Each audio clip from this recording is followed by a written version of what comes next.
I paid $300,000 for my daughter's fairy tale wedding in Paris, and I did it with a smile. I booked the chateau.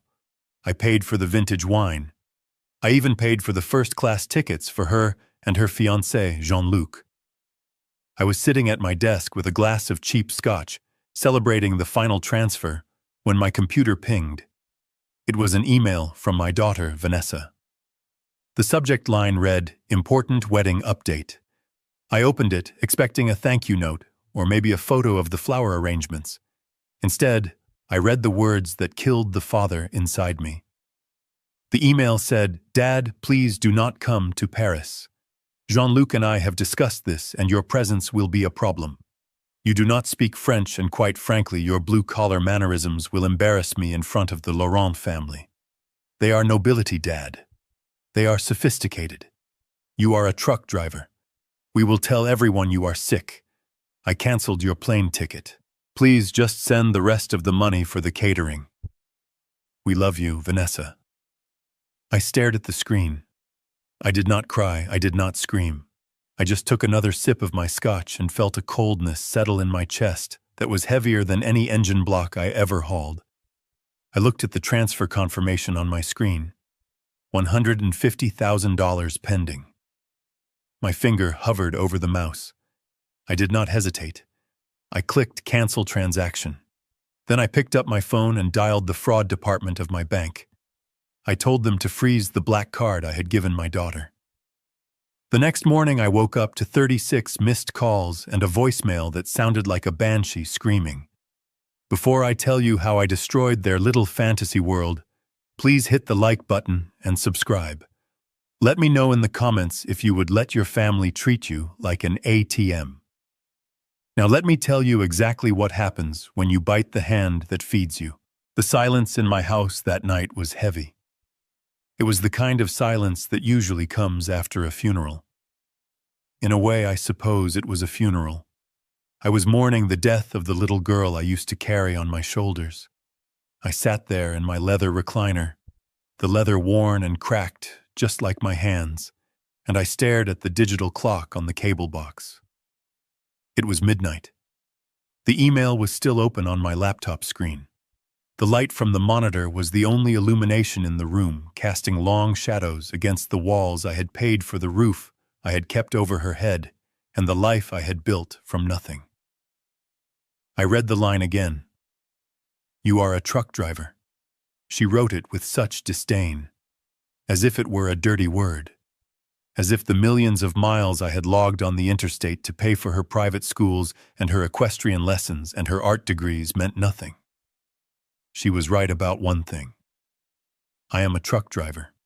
I started with one rig 30 years ago. I slept in the cab. I ate out of cans. I showered at truck stops. I saved every dime while my friends were buying new cars. Now I own the biggest logistics fleet on the East Coast. My net worth is north of $50 million. But Vanessa does not know that. She knows I own trucks. She knows I have money. But she thinks I am just a manager who got lucky with a few contracts. She thinks I live in this modest 3-bedroom house in New Jersey because it is all I can afford. She does not know I own the block. She does not know I own the building her fiancé lives in. She does not know that the only reason she floats through life on a cloud of luxury is because I hold the strings. And she wanted to cut those strings. No, she wanted to keep the strings attached to my wallet, but cut the strings attached to me. She wanted the fruit, but she wanted to chop down the tree because the bark was too rough for her delicate hands. I looked at the transfer screen again. Status canceled. The words were beautiful. It was the first time in 28 years I had said no to her. When she was 5 and wanted a pony, I bought her lessons. When she was 16 and wanted a BMW, I bought her a sensible sedan, and she cried until I upgraded it. When she was 22 and wanted to find herself in Italy for a year, I paid the rent. I created this monster. I knew that. I sat there drinking my scotch and accepting my blame. But acceptance does not mean submission. I picked up my phone again. It was 1 in the morning here, which meant it was 7 in the morning in Paris. Or maybe they were still in New York.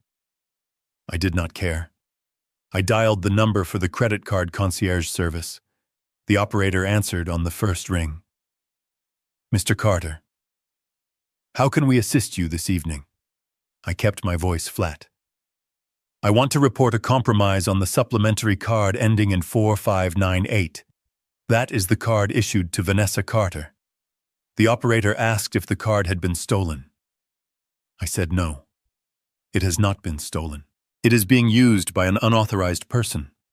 That person is no longer authorized to spend my money. Please flag it as lost or stolen and decline all charges immediately. Effective now. The operator confirmed. Card blocked. I hung up. I finished my drink. I washed the glass in the sink. I turned off the lights. I walked up the stairs to my bedroom. My knees popped with every step. Years of jumping out of cabs and loading cargo. Years of hard labor so she could have soft hands. I lay in bed and stared at the ceiling. I expected to feel guilty. A father should feel guilty for cutting off his child, right? But I did not feel guilt. I felt a strange sense of clarity. It was like driving through a heavy fog and suddenly breaking through to clear skies. I finally saw the road ahead, and it was going to be a bumpy ride for Vanessa. I slept like a baby. I woke up at 6 like I always do. Habit. You do not drive trucks for 40 years without an internal alarm clock that wakes you up with the sun. I went to the kitchen and started the coffee pot. The smell of cheap ground coffee filled the kitchen. Vanessa always complained about my coffee. She said I should buy an espresso machine. She said I should buy beans from Ethiopia. I like my coffee black and strong and cheap. I poured a mug and walked to the living room. I picked up my phone. The screen lit up. 36 missed calls, 50 text messages, 14 voicemails. The notifications were scrolling down the screen like a waterfall. They were all from Vanessa. I did not listen to the voicemails yet. I just scrolled through the texts. The first few were confused. Dad, the card isn't working. Dad, are you awake? Dad, call the bank. Then they got angry. Dad, pick up the phone. Dad, I am at the register. This is embarrassing. Dad, what the hell is going on? And the last few were pure venom. You are doing this on purpose. I hate you. You are ruining everything. I took a sip of my coffee. It tasted excellent this morning. My phone rang in my hand. It was her. I swiped green. I put the phone to my ear, but I did not say hello. I just listened. You old lunatic. She was screaming. She was screaming so loud the microphone was distorting. I could hear background noise, people talking, classical music. She was in a store with classical music. Vanessa, I said. My voice was calm. It was the voice I used when I had to fire a driver for drinking on the job. Calm. Final.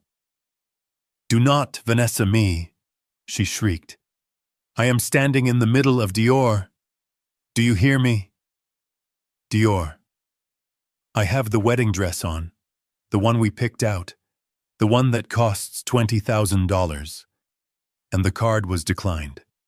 The woman behind the counter just cut the card in half, Dad. She cut it in half. She said it was reported stolen. Everyone is looking at me. They think I am a thief. Fix this. Fix this right now. I took another sip of coffee. I imagined her standing there, probably surrounded by mirrors, surrounded by silk and satin, her face red. Her fiancé Jean-Luc probably pretending to look at a scarf to avoid the shame. I thought you were worried about embarrassment, Vanessa, I said. What are you talking about? Fix the card. Transfer the money. You sent me an email last night, I said. You said my presence would embarrass you. You said I am too uncultured. You said I am just a truck driver. There was a pause, a short one. Then she huffed. This is about the email. Dad, stop being so petty. We can talk about this later. Right now I have a sales associate looking at me like I am garbage. Pay for the dress. No, I said. What did you say? I said no. If I am too embarrassing to attend the wedding, then my money is too embarrassing to pay for the dress. A truck driver's money is dirty, Vanessa. It is covered in grease and diesel. It would stain that white silk. I am doing you a favor. I am saving you from the humiliation of being supported by a blue-collar man. Dad, stop it. You are being ridiculous. Jean-Luc is here. His mother is flying in tomorrow. We have the fitting. You promised. You promised to pay for the wedding. I promised to pay for my daughter's wedding, I said. But it seems I do not have a daughter. I have a critic. I have a judge. And since I am banned from the event, I assume I am banned from the invoices too. She started screaming again. Something about contracts. Something about how I owed her. Something about how I was ruining her big day. I hung up. I did not slam the phone down. I just tapped the red button. The silence returned to the kitchen. It was peaceful. But I knew it would not last. Vanessa was in New York. New York is a 90-minute drive from my house in New Jersey. If she was at Dior on Fifth Avenue, she would be in a car and heading my way within minutes. Jean-Luc would be driving. He drove that Porsche I paid the lease on. They would be coming for blood. I stood up and walked to the window. I looked out at my front lawn. I cut the grass myself. I fixed the fence myself. It was a modest house, a good house. It was the house she grew up in. The house where I put Band-Aids on her knees. The house where I helped her with her homework. And now she looked at this house and saw a shack. She looked at me and saw a wallet. I went to my safe in the closet. I spun the dial. Click, click, click. I opened the heavy metal door. I took out a file folder. It was a thick folder. Inside was the research my lawyer Richie had given me a week ago. I had not wanted to believe it then. I had thrown it in the safe and tried to forget it. Richie had told me, Bill, you need to read this before you sign the checks. I told him to mind his own business. I told him Vanessa was in love. I told him the Laurent family was legitimate. Richie was a good lawyer. He was also my best friend. We drove trucks together in the 80s. He went to night school. I bought more trucks. We both made it out of the mud. But Richie never lost his nose for a rat. And he smelled a rat in Jean-Luc. I opened the folder. I looked at the photos. I looked at the bank statements Richie had dug up. I looked at the truth about the chateau in Bordeaux. I looked at the truth about Jean-Luc's job. I looked at the truth about the Laurent family nobility. I closed the folder. I put it on the kitchen table. I sat down and waited. It took them 2 hours. I heard the engine first, the aggressive revving of a sports car engine that was trying too hard to sound important. I looked out the window. The silver Porsche pulled into my driveway. It scraped the bottom on the incline because it was too low. Good. Jean-Luc got out first. He was wearing a suit that probably cost more than my first truck. He had on those loafers with no socks. He looked at my house with a sneer. He said something to Vanessa. I could not hear it, but I could read his body language. He was disgusted. Vanessa got out. She was still wearing makeup, but it was smeared. She had been crying. Not sad tears, angry tears. She marched up the walkway. She did not knock. She still had a key. I made a mental note to change the locks. The door flew open. They stormed into my living room like they were the police raiding a drug den. How dare you? Vanessa screamed. She threw her purse on my couch. My leather couch. The one she said smelled like old man. You stranded us, she yelled. The card was declined at lunch too. We had to use Jean-Luc's emergency cash. Do you have any idea how humiliating that is? Jean-Luc stood behind her. He crossed his arms. He looked around my living room like he was afraid he might catch a disease from the furniture. "Mr. Carter," he said. His accent was thick, or at least he pretended it was. I had heard him speak perfect English once when he thought I was not listening. But around me, he played up the French aristocrat act. "Mr. Carter, this is unacceptable behavior. In my culture, we respect the family agreements. You agreed to pay. You cannot just withdraw your support because of a simple email. It is childish." I looked at him. I looked at his $3,000 suit. I looked at his manicured hands, hands that had never changed a tire, hands that had never held a wrench. "Sit down," I said. "I will not sit down," Vanessa shouted. "I want you to unfreeze the card right now, and I want you to wire the catering money, and I want an apology, a big one. You ruined my fitting." I took a sip of my coffee. It was cold now. I said, "Sit down." My voice was not loud, but it had the rumble of a diesel engine in it. It was the voice that made union leaders sit up straight. Vanessa paused. She looked at me. She saw something she did not recognize. She saw the CEO, not the dad. She sat on the edge of the armchair. Jean-Luc remained standing. He tapped his foot. "You sent me an email," I said. "You banned me from your wedding." "It is not a ban," Jean-Luc said. He waved his hand dismissively. "It is a strategic decision. The wedding is a high society event. My family, the Laurents. We have a reputation.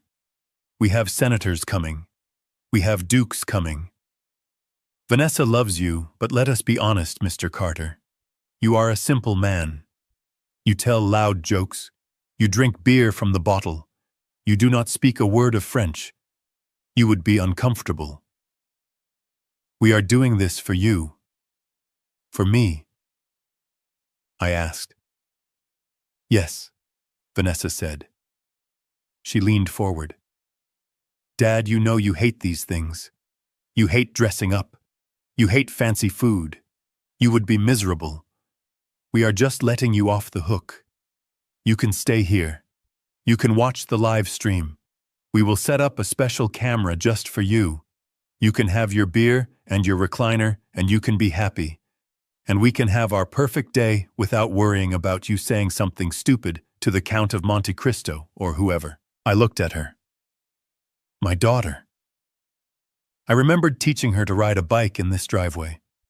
I remembered her crying when she scraped her knee. I remembered telling her she was a princess. "So I am an embarrassment," I said. "You are just different," she said. "You are blue-collar dad. And that is fine. For here. For New Jersey. But this is Paris. This is the Laurents. They trace their lineage back to the kings. You trace your lineage back to a coal mine in Pennsylvania. It is just oil and water." I looked at Jean-Luc. He was smirking. A small, arrogant smirk. He thought he had won. He thought I was a stupid old man with a checkbook and an inferiority complex. I looked at the folder on the table, the folder with the truth about his lineage. "Okay," I said. "Okay what?" Vanessa asked. "Okay, I understand," I said. I leaned back in my chair. I rubbed my face with my hand. I let my shoulders slump. I made myself look smaller, older, defeated. "You are right," I said. "I am just a trucker. Woo. I do not belong in a castle. I do not want to ruin your big day." Vanessa let out a breath. She smiled. It was the smile of a predator who just saw the prey limp. "Exactly, Dad. I knew you would understand. It is for the best." "So you will fix the card?" Jean-Luc asked. I looked at him. I looked at his shoes. "I need a few days," I said. "A few days," Vanessa snapped. "We do not have a few days. We leave for Paris on Friday. I need to move some money around." I lied. "I canceled the transfers." It takes time to reverse it. The bank flagged the account for fraud because I was angry. I have to go down there personally. I have to sign papers. It is a process. How long? Jean-Luc demanded. 2 days, I said. Give me 2 days. I will fix the money. I will pay for the catering. I will pay for the dress. And you will stay here? Vanessa asked. I will stay here, I said. I will not come to Paris. I will not embarrass you. Jean-Luc clapped his hands together. Good. This is sensible. This is the right decision, Mr. Carter. You are showing wisdom. Vanessa stood up. She grabbed her purse. Okay, 2 days. But I need cash now, Dad. The card is dead. I have appointments. I need cash. I reached into my pocket. I pulled out my money clip. I had about $200 in 20s. I tossed it on the table.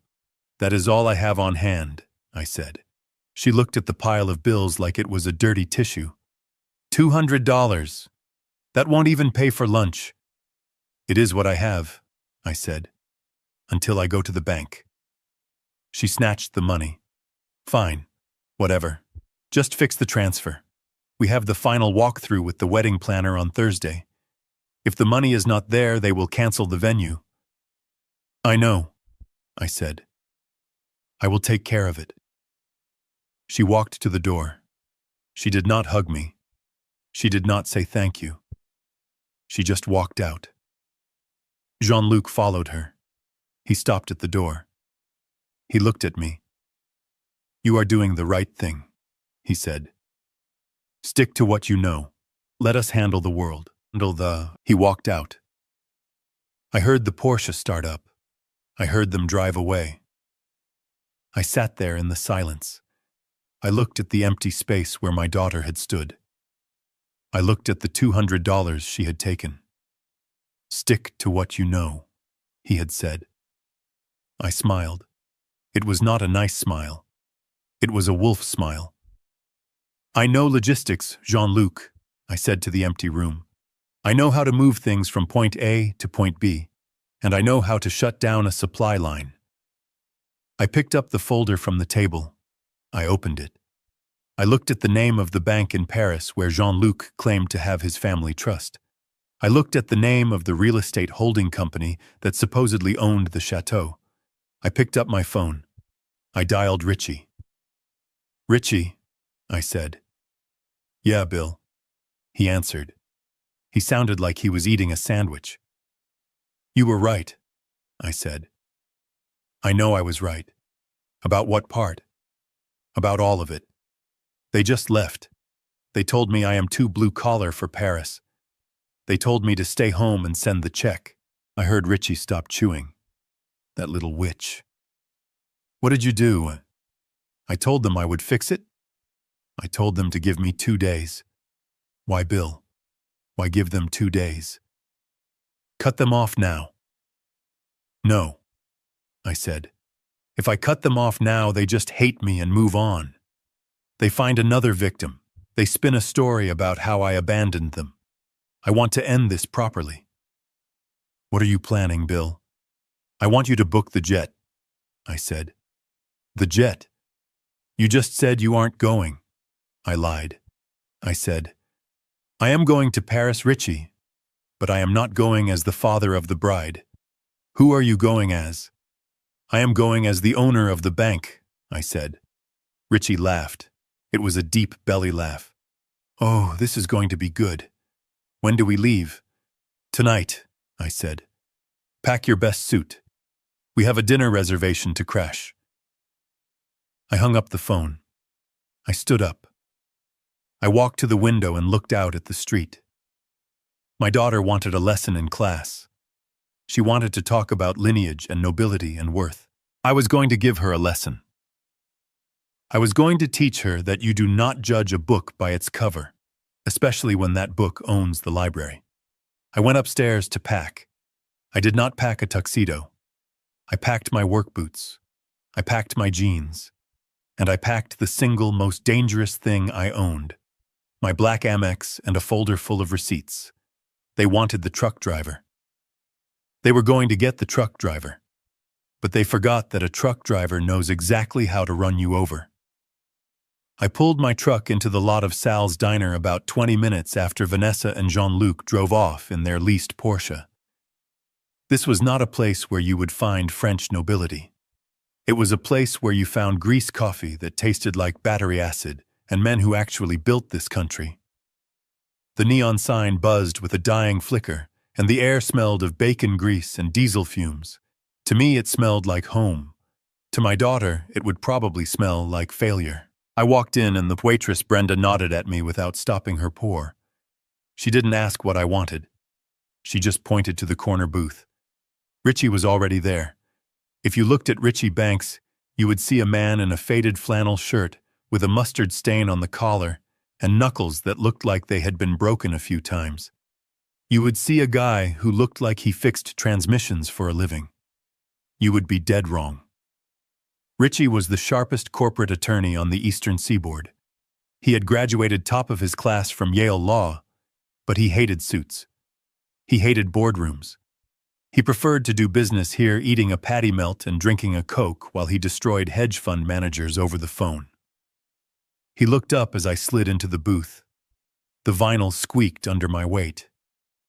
"You look like you just got run over by your own fleet," Bill Ritchie said. He didn't even say hello. He just went straight for the throat. That is why I liked him. "I feel like it," I said. I signaled Brenda for a coffee. Richie pushed a manila folder across the sticky table. It slid over a patch of dried syrup. "Let's get the good news out of the way first," he said, chewing on a fry. "The acquisition of the Midwest distribution hubs is finalized. I twisted the arm of the seller's legal team this morning. They folded. You now control the shipping lanes from Ohio to Nebraska." I nodded, taking the folder.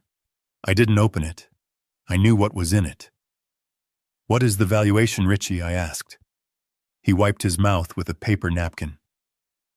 "With the new assets and the government contracts we locked in last month, your fleet is officially valued at $52 million.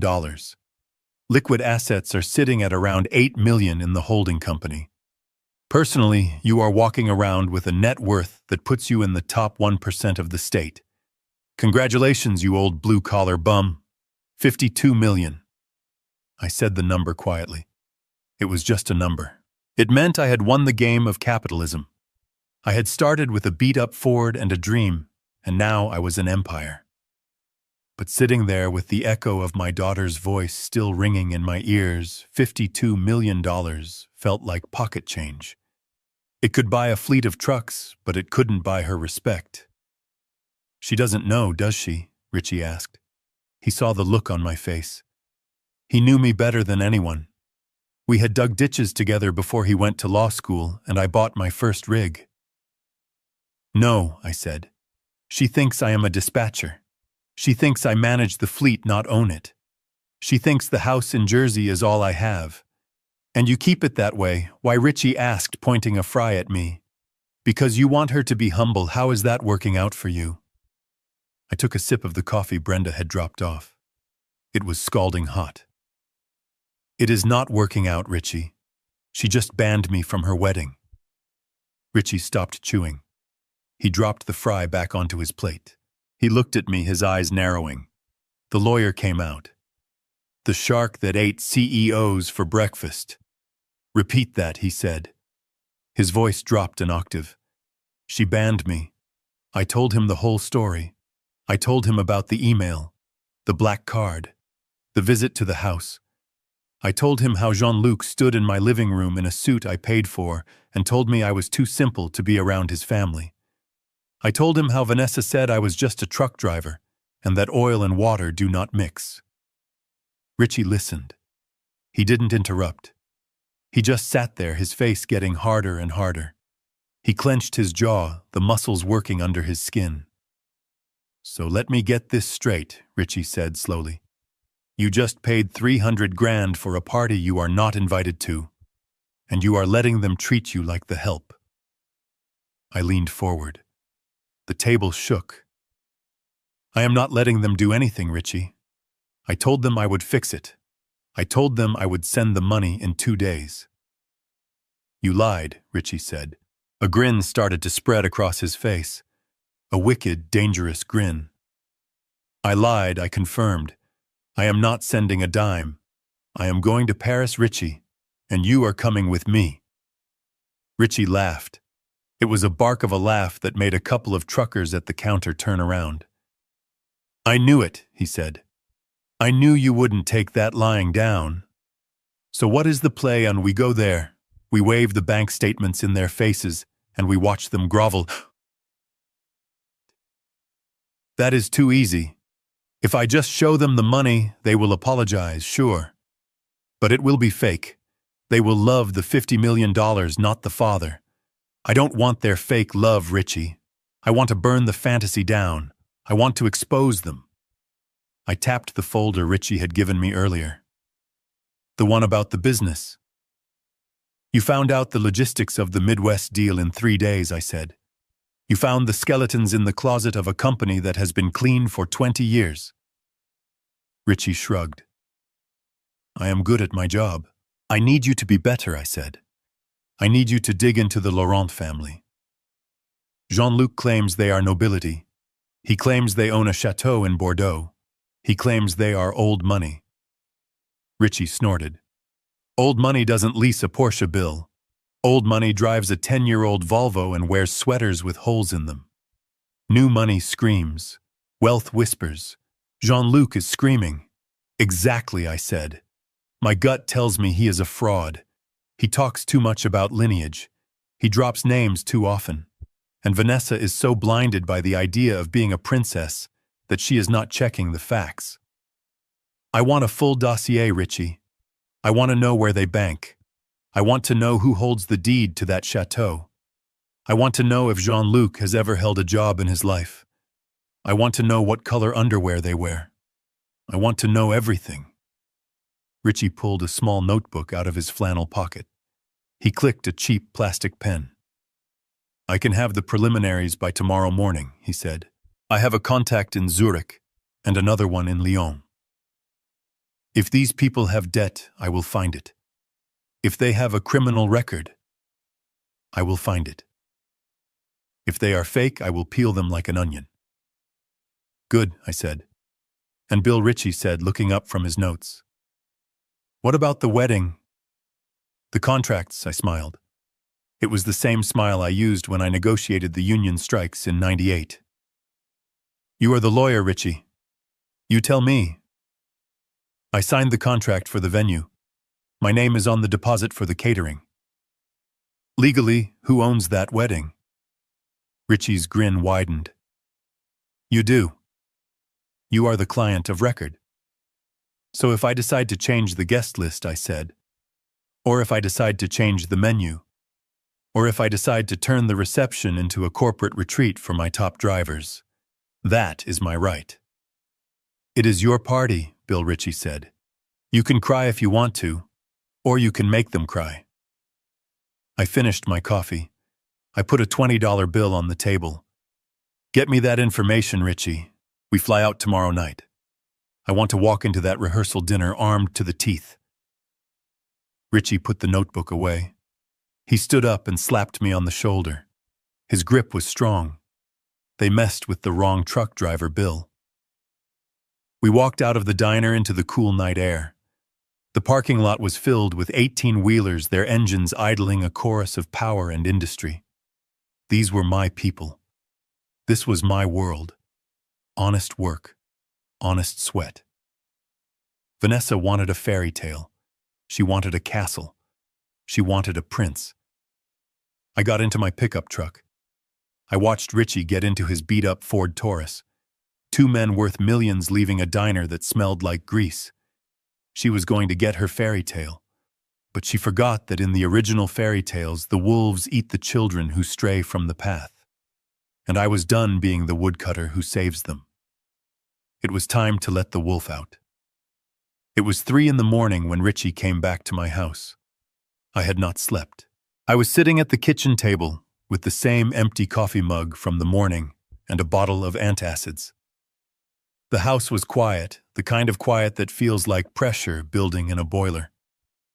I heard Richie's Taurus pull into the driveway. The car door slammed. He did not knock, he just walked in. He looked tired. His eyes were red and he had loosened his tie. He was carrying a cardboard banker's box. Not a folder. A box. He dropped it on the table. The sound it made was heavy. It sounded like a judge's gavel hitting the bench. It sounded like a prison sentence. I looked at the box, and then I looked at Richie. "Is it bad?" I asked. Richie walked to the fridge. He took out a beer. He cracked it open and took a long drink. He wiped his mouth with the back of his hand. "Bill," he said, "it is not bad. Bad implies that there is some good mixed in.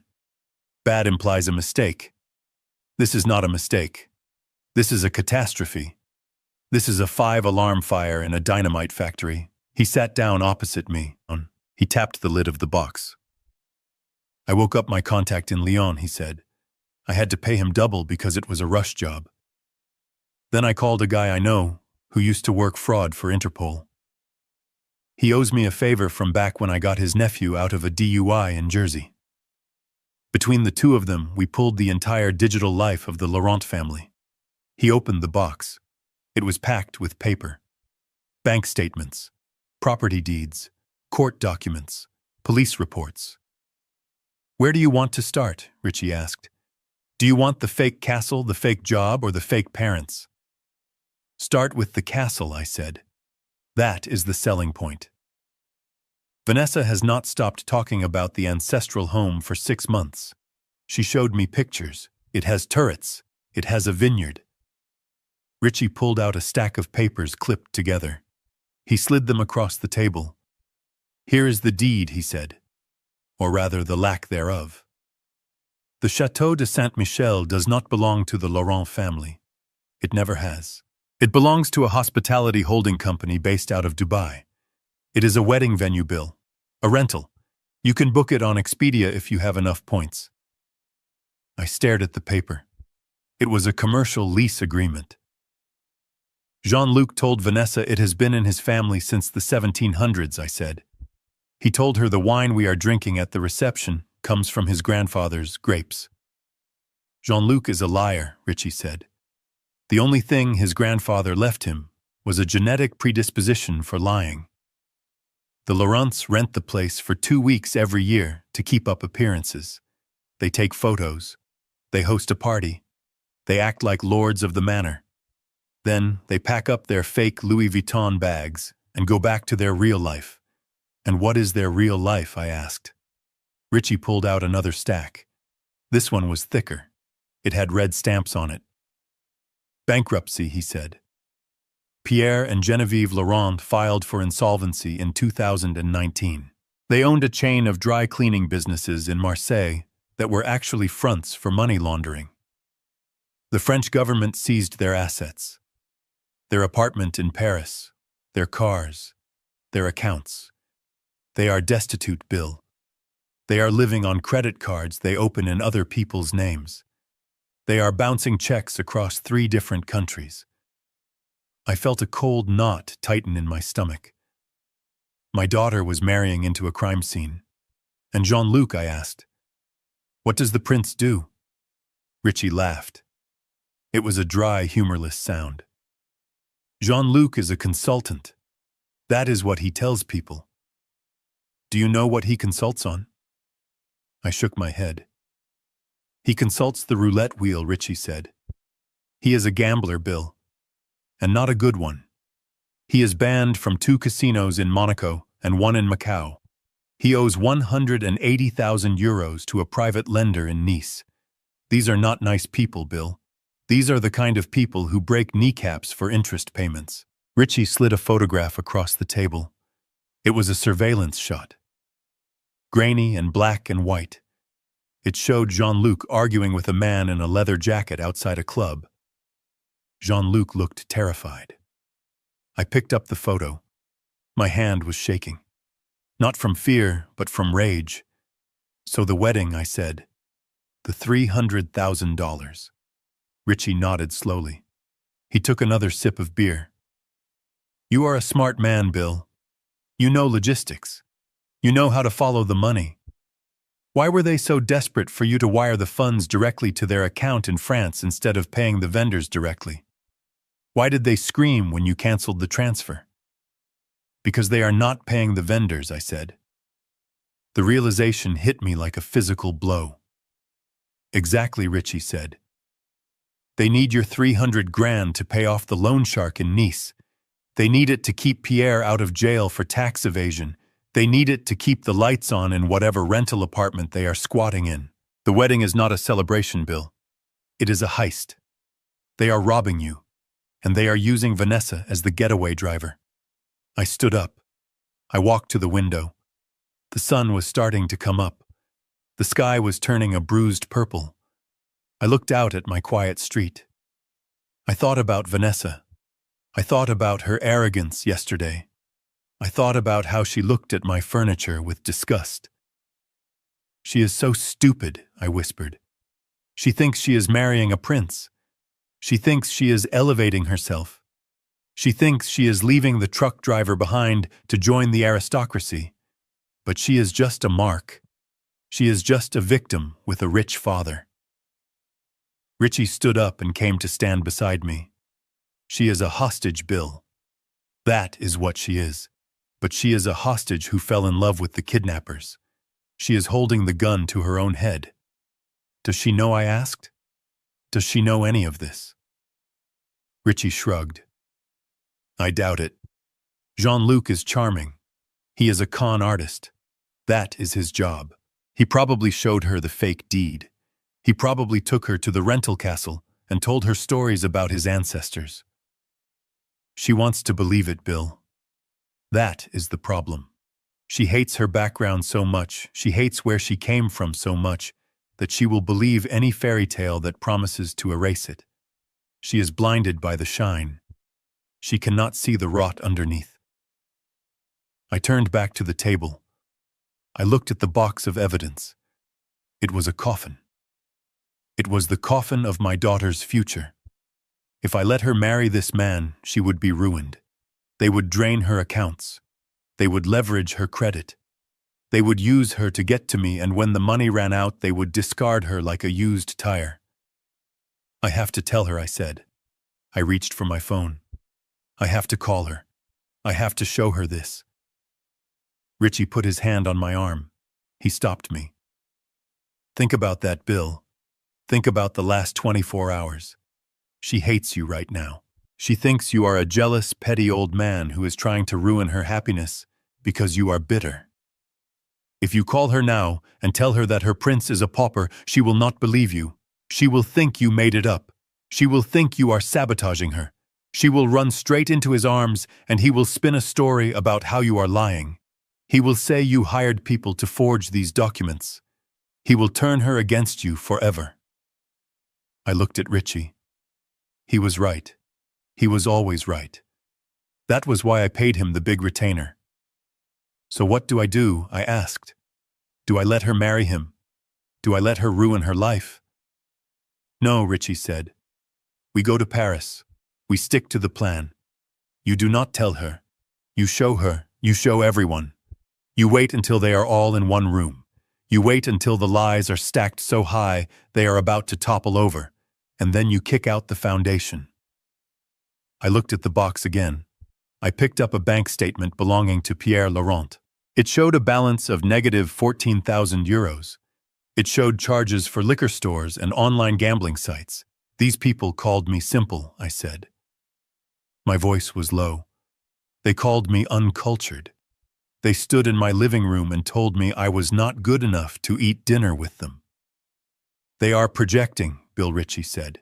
They are projecting their own failure onto you. They hate you because you are real. You have real money, real success, real dirt under your fingernails. They are ghosts, they are vapor, and they are terrified that you will blow them away. I sat back down. I pulled the box toward me. I started to read. I read every page. I read the foreclosure notices on the dry cleaning business. I read the police report from when Jean-Luc was arrested for writing bad checks in 2015. I read the emails between Genevieve and her creditors begging for more time. With every page, my sadness turned into something else. It turned into cold, hard resolve. Vanessa was my daughter. I loved her. But she was also a fool. She was a snob. She had let her vanity make her vulnerable. She had let her shame of me blind her to the danger in front of her. I could not save her with a warning. A warning was too soft. She needed a shock. She needed to see the monster without its mask.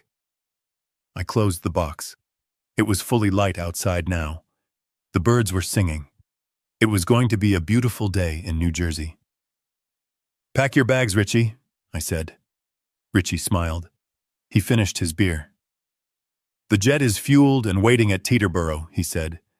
"We can be in Paris by tomorrow morning." I stood up. I felt strong. I felt like I was back in the cab of my first truck hauling a double load through a snowstorm. I knew the road was dangerous. I knew the ice was slick. But I knew I had the horsepower to make it through. "I am not going to pay for the wedding," I said. "No," Richie said. "But I am going to pay for the lesson," I said. "And it is going to be the most expensive lesson they ever learned." I went to my bedroom. I opened my closet. I pushed aside the few suits I owned. I reached into the back and pulled out my old leather jacket, the one I wore when I started the company. It was beat up. It smelled like oil. Vanessa hated it. She said it made me look like a thug. I put it on. It fit perfectly. I looked in the mirror. I did not see a CEO. I did not see a millionaire. I saw Bill Carter, truck driver, father, and the man who was about to bring the hammer down. "We are going to Paris, Richie," I said. "And we are going to introduce the Laurent family to the concept of foreclosure." Richie grabbed the box. "I will drive," he said. We walked out to the truck. I did not look back at the house. The house was the past. Paris was the future. And I was bringing the storm with me. The drive to the airport was quiet. I thought about Jean-Luc's smirk. I thought about the way he looked at my shoes. I thought about how he called me Mr. Carter with that fake accent. He wanted a check. He wanted a bailout. He was going to get a reality check instead. I looked at the box in Richie's lap. That box was worth more than money. It was the truth. And the truth is the only thing that cannot be bought. Vanessa thought she was banning me from her wedding. She thought she was erasing me. She was about to find out that you cannot erase the man who built the road you are driving on. We boarded the jet an hour later. As we climbed into the sky, leaving New Jersey behind, I looked down at the sprawling highways, the arteries of commerce that I helped build. I ordered a whiskey. "To family," Richie said, raising his glass. "To family," I said, "and to taking out the trash." I drank the whiskey. It burned. It was good. Paris was waiting. The Laurents were waiting. They were probably laughing right now, drinking champagne they couldn't afford, toasting to the stupid American truck driver who was paying for their lifestyle. Let them laugh. Let them enjoy the champagne. It would be the last vintage they ever tasted, because Bill Carter was coming. And I was bringing the receipts, all of them. We touched down at Le Bourget just as the sun was setting over Paris. It was a gray, miserable sky that matched my mood perfectly. I watched the rain streak against the window of the Gulfstream as we taxied to the private hangar. Richie was already on his phone barking orders to his team back in New York, ensuring every document was ready for the ambush. I just stared at the tarmac. This was the city of lights, the city of love, and I was here to declare war on my own flesh and blood. We checked into the peninsula. I did not care about the thread count of the sheets or the view of the Eiffel Tower. I cared about the secure Wi-Fi and the conference table in the suite. Richie set up his war room, immediately spreading out the dossiers on the Laurent family, like a general planning an invasion. I poured myself a drink. It was time to make the call. My hand felt heavy as I picked up the phone. This was the hardest part. I had to sell the lie. I had to make Vanessa believe that I was the beaten dog rolling over to show its belly. I had to make her believe that her insults had worked, that I was ashamed, that I was submissive. It went against every fiber of my being. I was a man who stared down union bosses and hostile takeovers. I did not submit.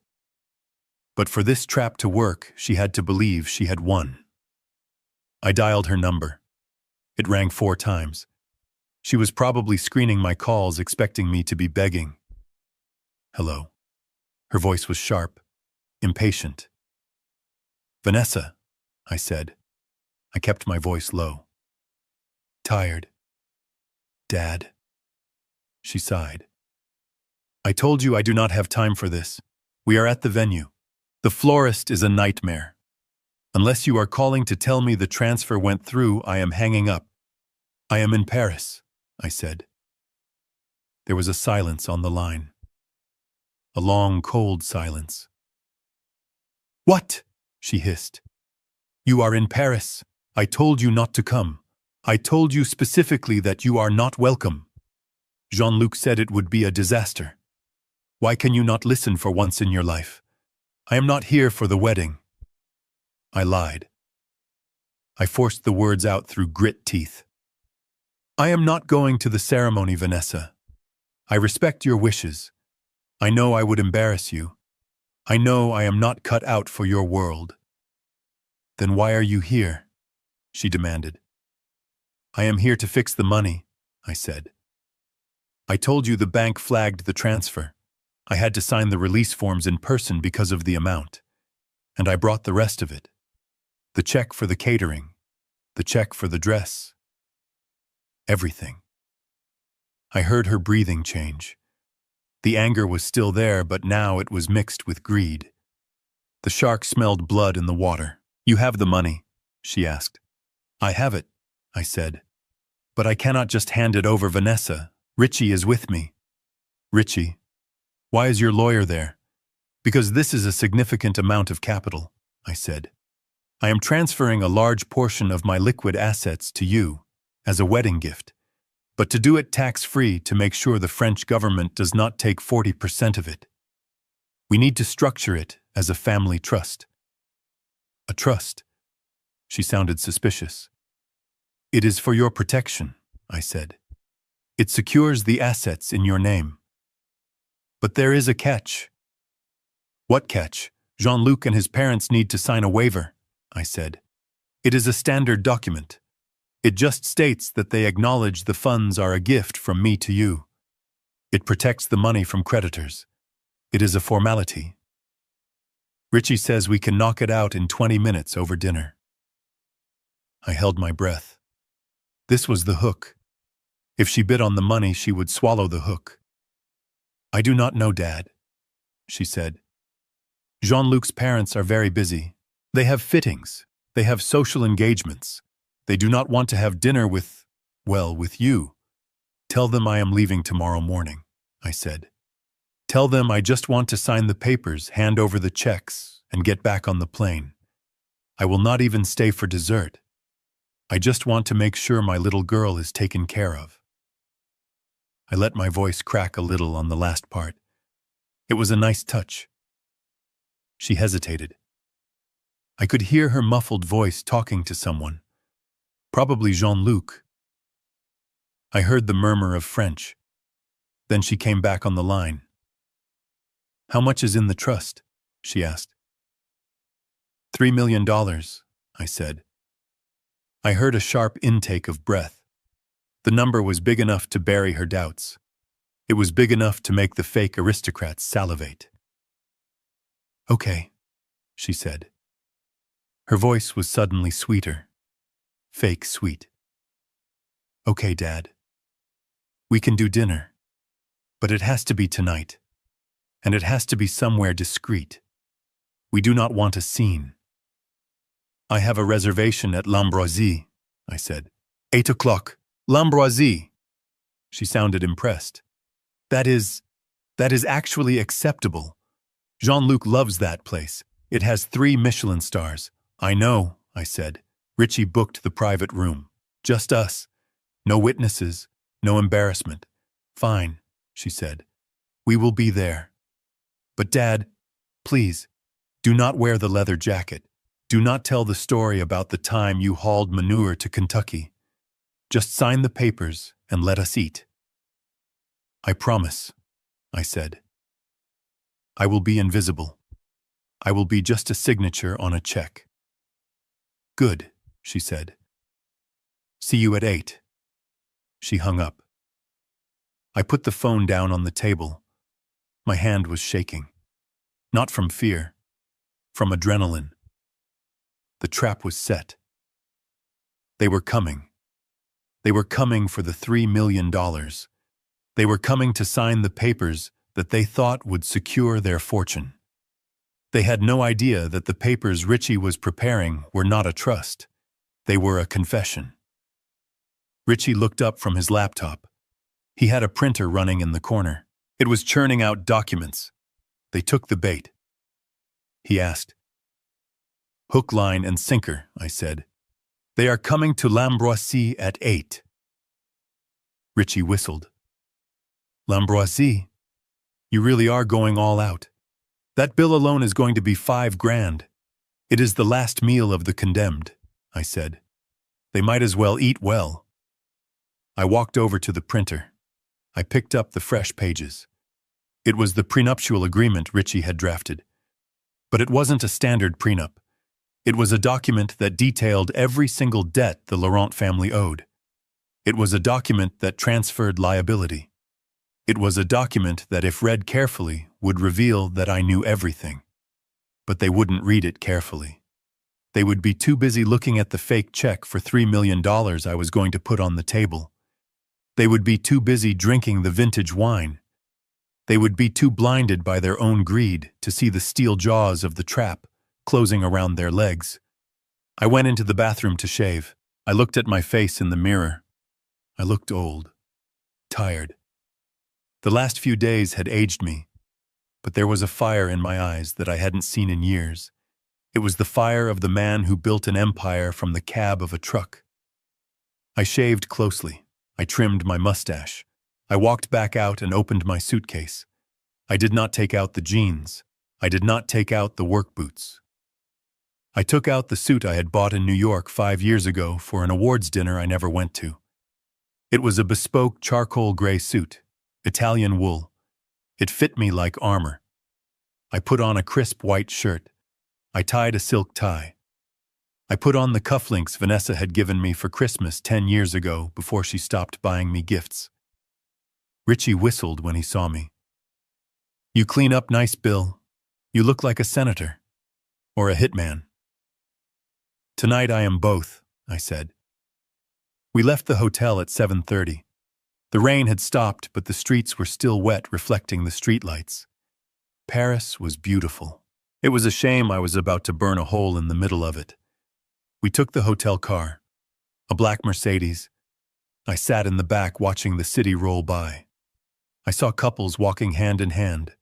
I saw families eating in cafes. I wondered where I had gone wrong with Vanessa. I wondered if there was a moment I could have changed things. Maybe if I had been home more. Maybe if I hadn't spoiled her. But regrets are useless. You can't reverse a truck once you're on the highway. You just have to keep driving. We arrived at the Place des Vosges. The restaurant was tucked away, discreet, elegant. The kind of place where money whispers.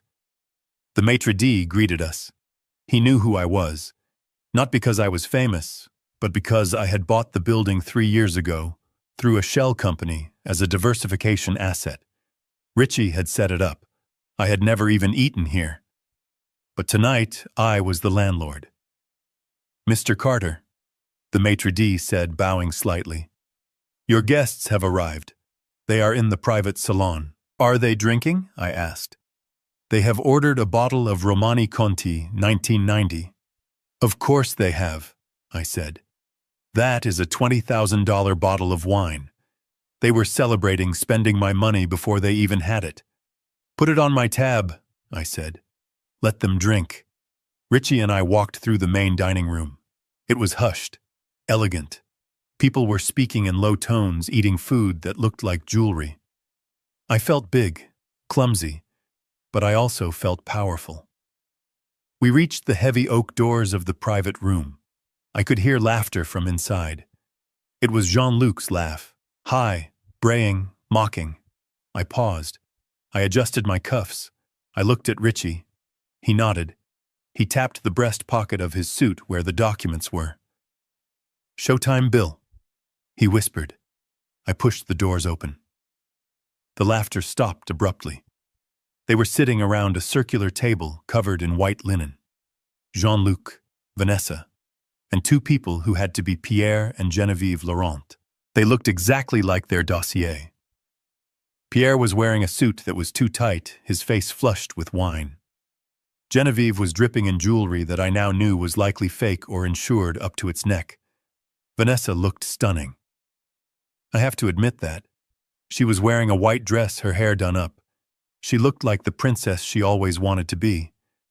But when she saw me, her face fell. She looked at the suit. She looked at Richie. She looked confused. "Dad," she said. You look different." I walked to the empty chair at the head of the table. I did not smile. I did not offer a hug. "Good evening," I said. My voice was calm, controlled. Jean-Luc stood up halfway. He looked at my suit, then he looked at his parents. He seemed unsure. "Mr. Carter," he said, "we were just toasting to family." "Sit down, Jean-Luc," I said. He sat. I looked at Pierre and Geneviève. They were staring at me with a mix of curiosity and disdain. They saw the suit, but they still saw the truck driver.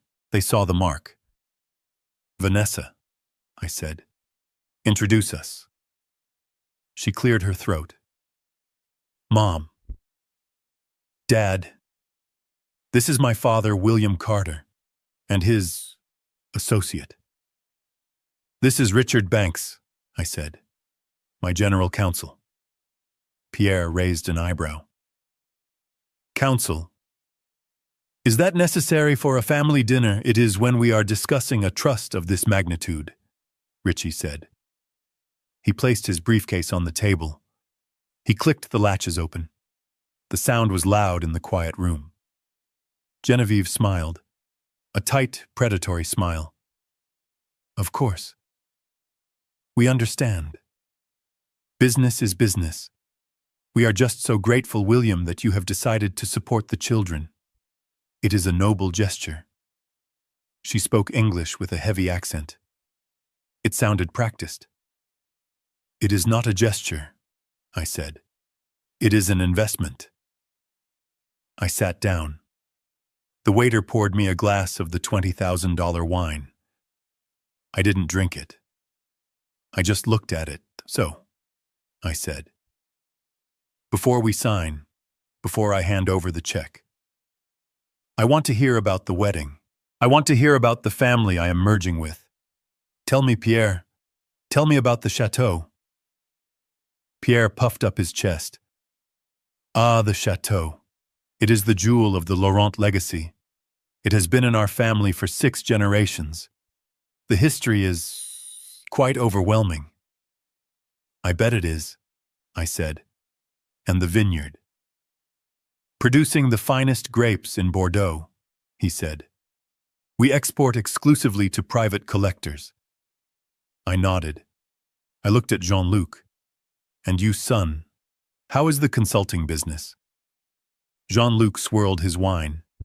"Booming," he said.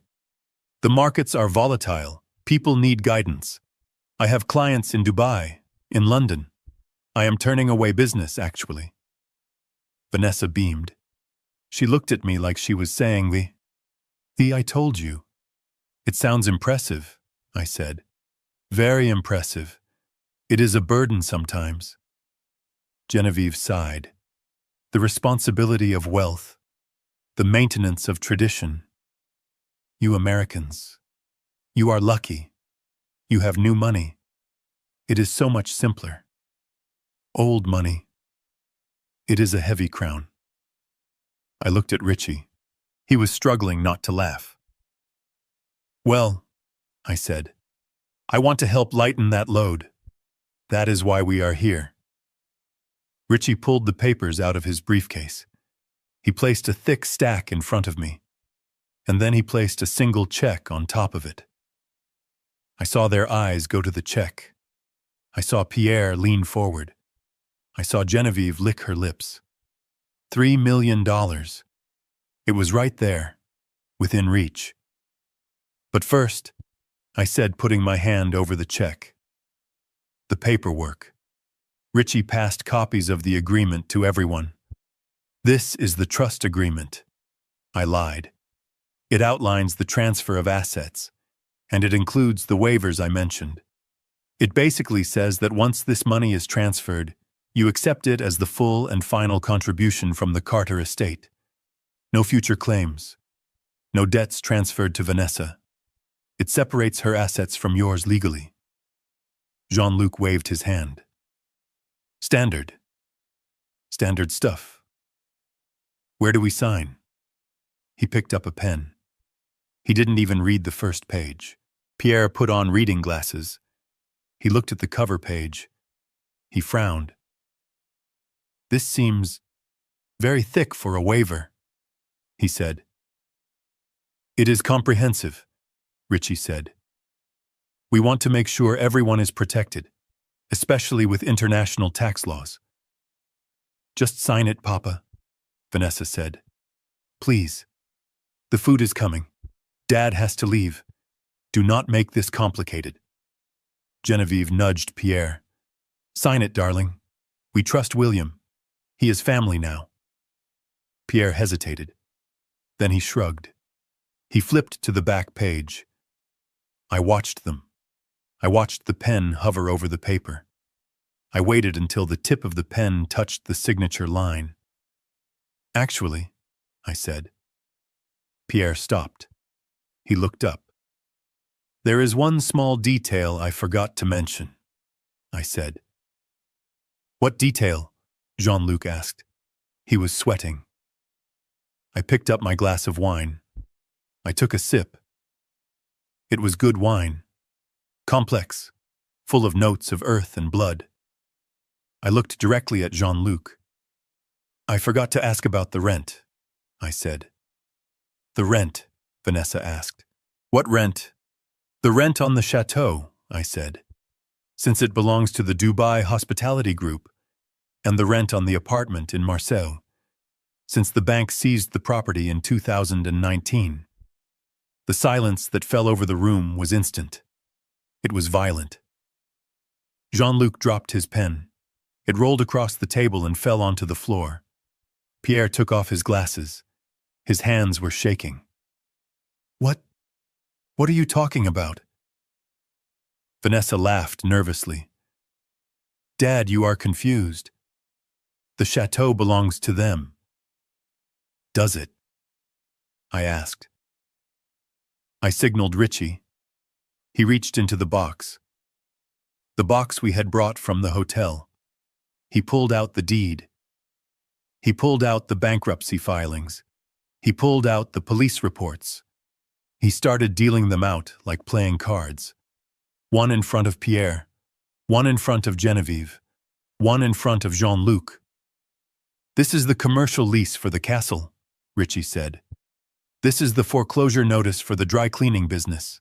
This is the judgment for the 180,000 euros Jean-Luc owes to the gentleman in Nice. I watched their faces. It was like watching a building implode. The arrogance vanished. The nobility evaporated. All that was left was fear. Naked, ugly fear. Vanessa picked up the paper in front of Jean-Luc. She read it. Her face went pale. She looked at Jean-Luc. What is this? She whispered. It is a lie. Jean-Luc shouted. He stood up, knocking his chair over. This man, he is lying. He is trying to sabotage us. He forged these. Did I asked. I pulled out my phone. I dialed a number on speaker. "Who are you calling?" Genevieve shrieked. "I am calling the concierge at the chateau," I said. "Let us ask him who owns the place." Jean-Luc lunged across the table. He tried to grab the phone. "Sit down!" I roared. I slammed my fist onto the table. The plates rattled. The wine glasses shook. It was the truck driver coming out. The man who could change a tire in a blizzard. The man who wasn't afraid of a little French con artist. Jean-Luc froze. He sank back into his chair. "You are frauds," I said. My voice was low. "Dangerous. You are broke. You are liars. And you tried to sell my daughter a fairy tale to pay off your gambling debts." I looked at Vanessa. She was crying, silent tears running down her face. She was looking at the papers. She was looking at Jean-Luc. And for the first time in 6 months, she was seeing him. Really seeing him. "Dad," she whispered. "Is this true?" I looked at her. "It is all true, Vanessa," I said. "Your prince is a pauper, and your castle is a rental." I picked up the check for $3 million. I held it up so they could all see it. "And this," I said, "this is the only thing that was going to save you." I ripped the check in half. Then I ripped it again. I let the pieces fall onto the table like confetti. "The dinner is served," I said. "But I think I have lost my appetite." I stood up. Richie stood up with me. "We are leaving," I said. "Wait," Pierre stammered. "Wait, Mr. Carter. We can explain. It is a temporary liquidity issue. The assets are tied up. We can renegotiate." "There is nothing to negotiate," I said. "You wanted a truck driver. You got one. And this truck just ran you over." I turned to walk away, but then I stopped. I had one more thing to do. The final nail in the coffin. I turned back to them. "Oh," I said. "And one more thing."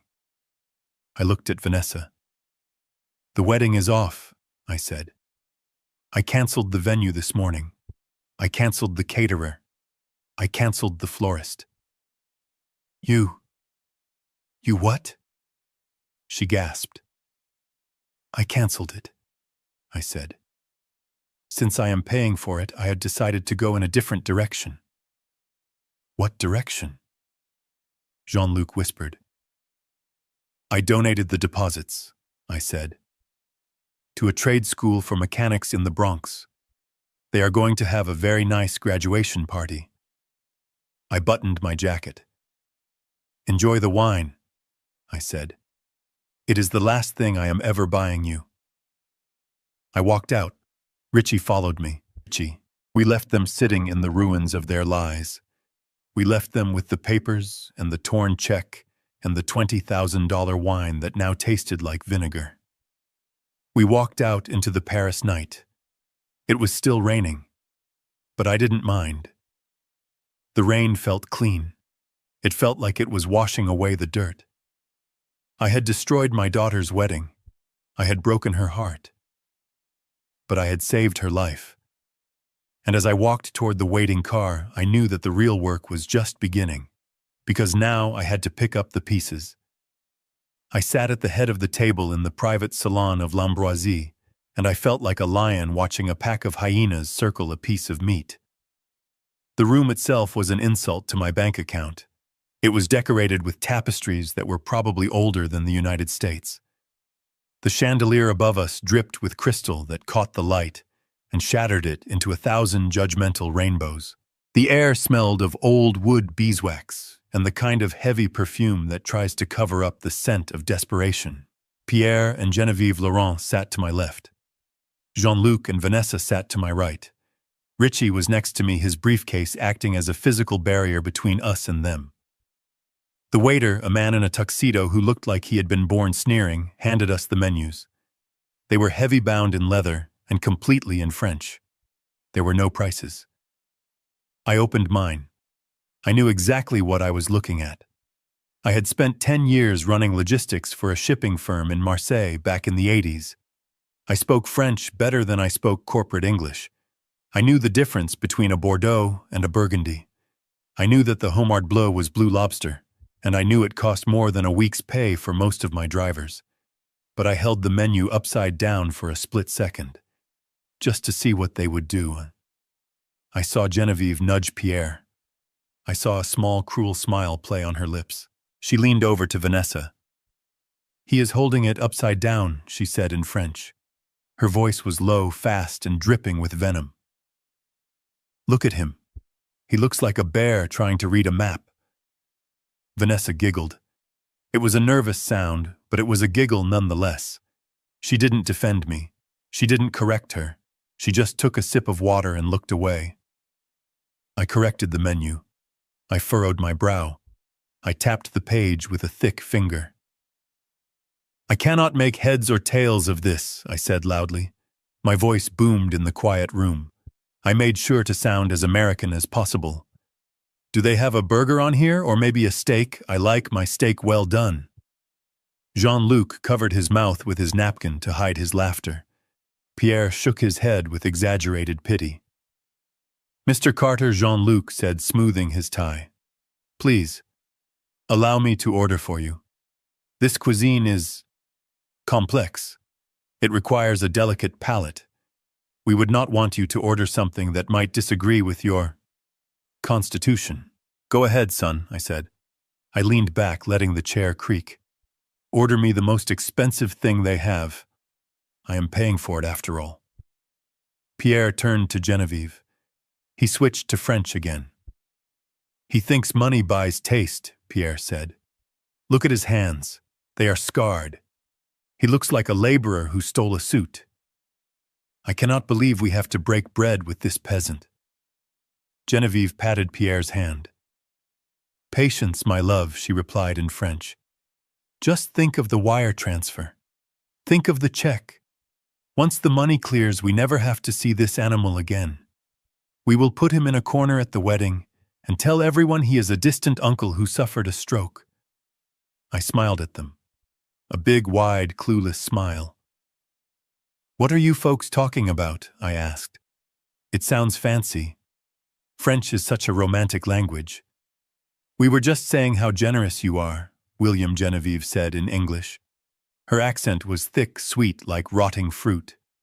"We were admiring your suit. It is very robust." "Thank you," I said. I smoothed the lapel. "Got it on sale, 2 for 1.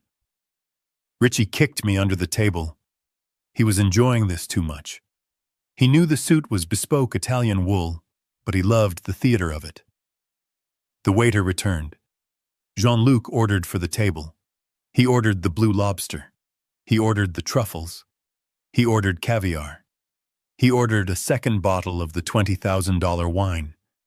He ordered me the chicken. For the gentleman, Jean-Luc said to the waiter in French, "Bring the chicken, and make sure it is cooked thoroughly. He has the digestion of a child." The waiter nodded, not even looking at me. As the food arrived, the humiliation escalated. It became a sport for them. They would eat a bite of caviar, moan with pleasure, and then launch an insult in French right to my face, assuming my ignorance was a shield. "This wine is wasted on him," Pierre said in French, swirling the ruby liquid in his glass. "He would be happier with a Budweiser. He probably thinks terroir is the name of a dog." Vanessa was drinking fast. She was on her 3rd glass. I watched her. I waited for her to stop them. I waited for my daughter, the girl I had raised to be strong and kind, to slam her hand on the table and say, "Enough." I waited for her to say, "That is my father, show some respect." But she didn't. She wanted to belong to them more than she wanted to belong to me. "Dad," she said, cutting into her lobster, "please try not to slurp your soup. The Laurents are very particular about table manners." I put my spoon down. I looked at her. "I am just enjoying the food, honey," I said. Genevieve leaned in. "You must understand, Vanessa," she said in English. Your father comes from a different world, a world of utility. Our world is one of refinement. It is not his fault. Then she switched to French, whispering to Vanessa. He eats like a pig at a trough. Look at him wiping the sauce with the bread. It is disgusting. How did you come from his loins? You are so delicate. He is a brute. Vanessa laughed. She actually laughed. I know, she replied in French. Her accent was terrible, clumsy American French, but I understood her. I try to teach him, but he is stubborn. He is just a wallet, really. Once we have the trust set up, we can distance ourselves. I do not want him around the baby when we have one. He will teach it bad habits. That was the dagger. That was the moment the last thread of connection snapped. She called me a wallet. She said she would keep my grandchild away from me. I tore a piece of bread from the basket. I wiped the sauce from my plate, making a show of it. I chewed with my mouth slightly open. I saw Pierre recoil in horror. This sauce is good, I said. Tastes like gravy. Pierre looked like he was going to be sick. I can't take this, he hissed in French to his wife. Hurry up with the contract. I want to get the check and leave. I need to wash the smell of him off my clothes. Richie cleared his throat. He looked at me. He tapped his watch. He was signaling that we had enough. We had the recording. I had my phone in my breast pocket recording every word of their defamation. But I wasn't done. I wanted to see how far they would go. I raised my glass. A toast, I said. They all looked at me. They picked up their glasses reluctantly. To family, I said, and to new beginnings. I know I am not the fanciest guy. I know I don't know which fork to use, but I want you to know that I appreciate you welcoming me.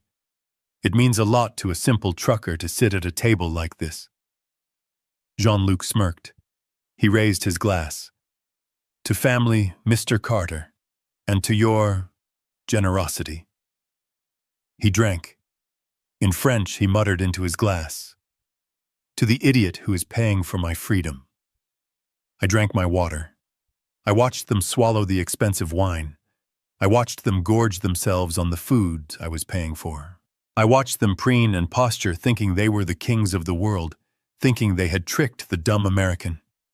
They had no idea that the dumb American understood every single word. They had no idea that every insult was a nail they were hammering into their own coffins. I looked at the check sitting on the table near Richie's hand. The fake check. $3 million.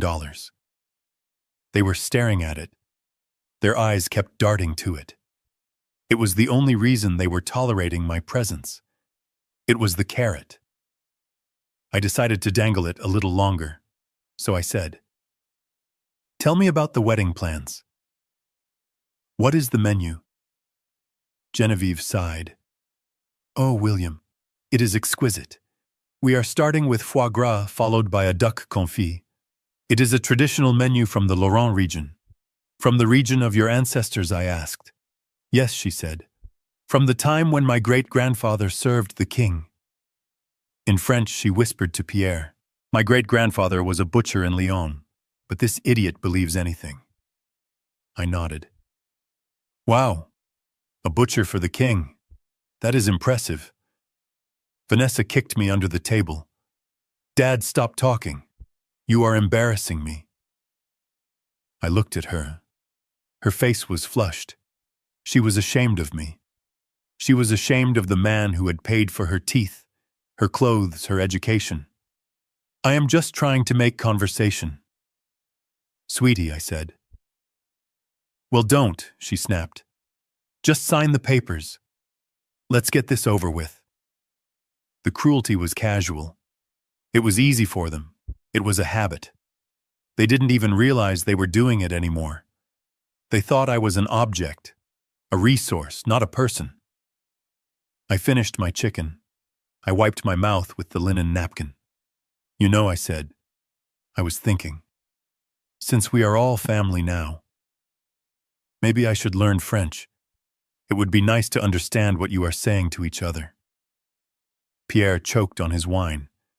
He coughed, his face turning purple. Genevieve patted him on the back, looking alarmed. "Oh no, William," she said quickly. "English is the language of business, the language of the future. There is no need for you to struggle with French. It is a very difficult language for older people to learn." In French, she added, he would sound like a cow trying to sing opera. I smiled. "You are probably right," I said. "I should stick to what I know." "Driving trucks and writing checks." "Exactly," Jean-Luc said. "You have a special talent for writing checks, Mr. Carter.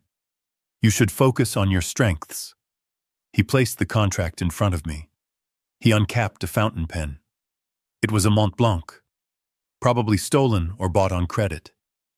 "Sign here," he said, pointing to the line. "And here. And then we can all go celebrate." I looked at the paper. I looked at the pen. I looked at their faces. Greedy, expectant, hateful. I picked up the pen. The humiliation was over. The dinner was done. The appetizers were finished. It was time for the main course, and I was about to serve them a dish they would never forget. The heavy Mont Blanc pen felt cold in my hand, a weighted instrument of execution. Jean-Luc hovered over my shoulder, like a vulture waiting for the animal to stop twitching. On the table, the contract lay open, a thick stack of cream-colored paper bound with a silk ribbon. It looked elegant. It looked official. It looked like a death warrant for my bank account. "Just sign right there, Mr. Carter," Jean-Luc said, tapping the signature line with a manicured fingernail. The line was marked with a little sticky flag. He was trying to rush me. He was trying to bypass the reading part. I pulled a pair of reading glasses from my breast pocket. They were cheap drugstore magnifiers, the kind you buy for $5 at a gas station. I put them on slowly, deliberately, adjusting them on my nose. I saw Genevieve roll her eyes. I saw Pierre check his watch. "Hold your horses, son," I said, my voice slow and gravelly. "My daddy taught me never to sign anything I did not read, even if it takes all night." Jean-Luc let out a breath that sounded like a tire leaking air. "Mr. Carter, please. This is standard boilerplate. It is exactly what we discussed. A family trust. To protect Vanessa. To protect the assets." Richie leaned forward. His elbows rested on the table, invading the Laurent's personal space. "Actually, Jean-Luc, my client, prefers to be thorough.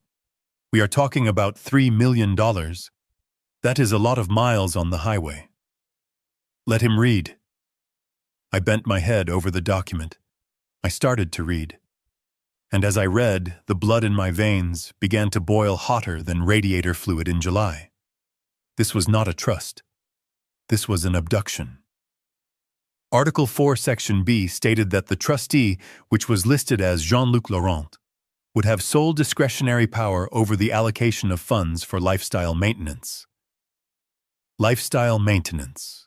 That was a fancy way of saying he could spend my money on gambling hookers and vintage wine without Vanessa having a say in it. I looked up. "Lifestyle maintenance," I said, pointing at the words. "That sounds important. Does that cover my trucks?" Pierre scoffed. "Trucks? Why would it cover trucks? It covers the necessities of their station, William. Housing in the appropriate arrondissements. Travel. Wardrobe. One must maintain appearances." In French, he muttered to Genevieve, "He thinks we are going to buy tires with his money. The man is a peasant." I went back to the paper. I turned the page. The paper crinkled loudly in the silence. Article 7 caught my eye. It was buried in a paragraph of dense legal jargon, the kind designed to make your eyes glaze over. It granted the trustee power of attorney over any future inheritances or liquidations of the beneficiary's familial assets. I froze. I read it again, just to be sure. They were not just coming for the $3 million. They were coming for the trucking empire. They knew. Somehow they suspected there was more, or they were just casting a wide net, hoping to catch whatever else I might leave behind when I died. If I signed this, Jean-Luc would effectively control Vanessa's inheritance before I was even in the ground. He would have the legal right to sell my fleet, my depots, my land. My hand tightened around the pen. The plastic barrel creaked. "This part here," I said, tapping Article 7. "It says something about future assets. What does that mean?" Vanessa sighed loudly. She slammed her hand onto the table, making the silverware jump. "Dad, come on! It just means if you leave me your house in New Jersey, or whatever, Jean-Luc can help me manage the sale so I do not have to deal with it. He is good with business. You are making a scene over nothing. Good with business." The man owed 200,000 euros to a casino and was renting a fake life. I looked at my daughter. Her face was flushed with wine and irritation. She was not looking at the contract. She was looking at her reflection in the darkened window, adjusting a stray lock of hair. She did not care what she was signing away. She just wanted the money. She just wanted the night to end so she could go back to pretending she was royalty. "You trust him that much, Sugar?" I asked. "You trust him with everything, even the things I built with my bare hands?" She rolled her eyes. "Yes, Dad. I trust him. He is my husband. Well, he will be in 2 days. Unlike you, he understands how wealth works. He knows how to invest. He is going to turn your little nest egg into something real." Jean-Luc puffed out his chest. "Exactly. I have opportunities, Mr. Carter. Private equity, emerging markets. Your 3 million will be 10 million in 5 years. I looked down at the paper again to hide the look in my eyes. If I looked at him now, I might reach across the table and strangle him. 10 million.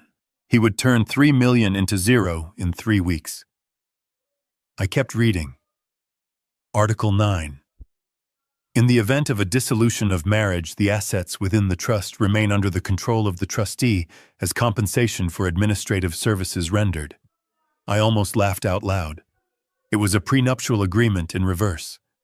If they got divorced, he kept the money. He kept everything. He was charging her an administration fee for stealing her inheritance. I looked at Richie. He had read the draft earlier. He gave me a tiny, almost imperceptible nod. He knew. He knew this document was the smoking gun. It proved intent. It proved malice. It proved they thought I was a brainless ATM. I turned the page again. "Oh, for God's sake," Genevieve snapped. She lost her composure. The mask slipped. "William, this is ridiculous. We have a reception to attend. People are waiting. You are reading this like a child learning his alphabet. Sign the damn paper." In French, she hissed. "If he takes 1 more minute, I am going to scream. He is doing this on purpose. He is too stupid to understand it, so he stares at the words, hoping they will make sense. Just grab his hand and make him sign it." I looked at her. I lowered my glasses. "I am just a slow reader, ma'am," I said. Big words confuse me. Jean-Luc stood up. He walked behind my chair. He put his hands on my shoulders. His grip was firm, too firm. It was a threat disguised as a massage. "Mr. Carter, we are all family here. We all want the same thing. We want Vanessa to be happy." "Do you want Vanessa to be happy?" "Of course," I said. "Then sign," he said. "Sign and show her that you support her. Show her that you are not just a truck driver, but a father who can provide. Show her that you belong at this table." The manipulation was clumsy, but it was effective. He was weaponizing my insecurity. He was telling me that the only way to be a good father was to be a silent banker. I looked at Vanessa. She was glaring at me. Her eyes were hard. "Dad, if you do not sign this right now, I am leaving, and you will never see me again.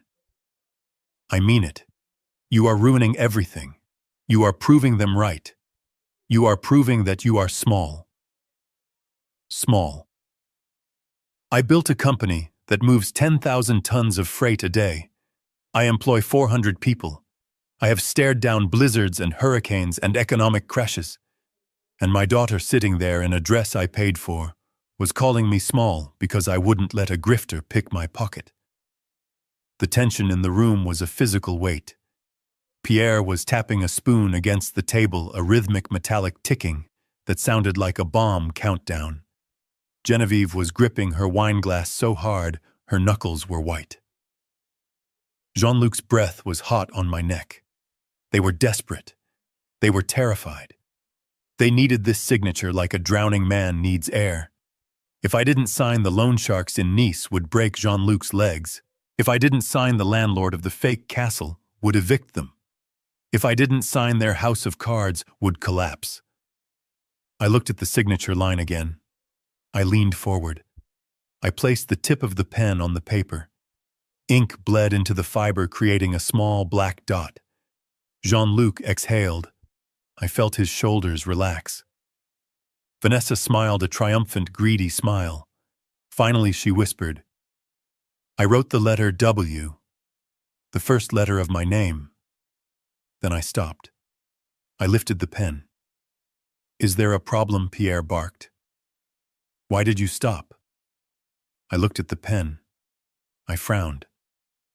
"This pen," I said. "It feels light.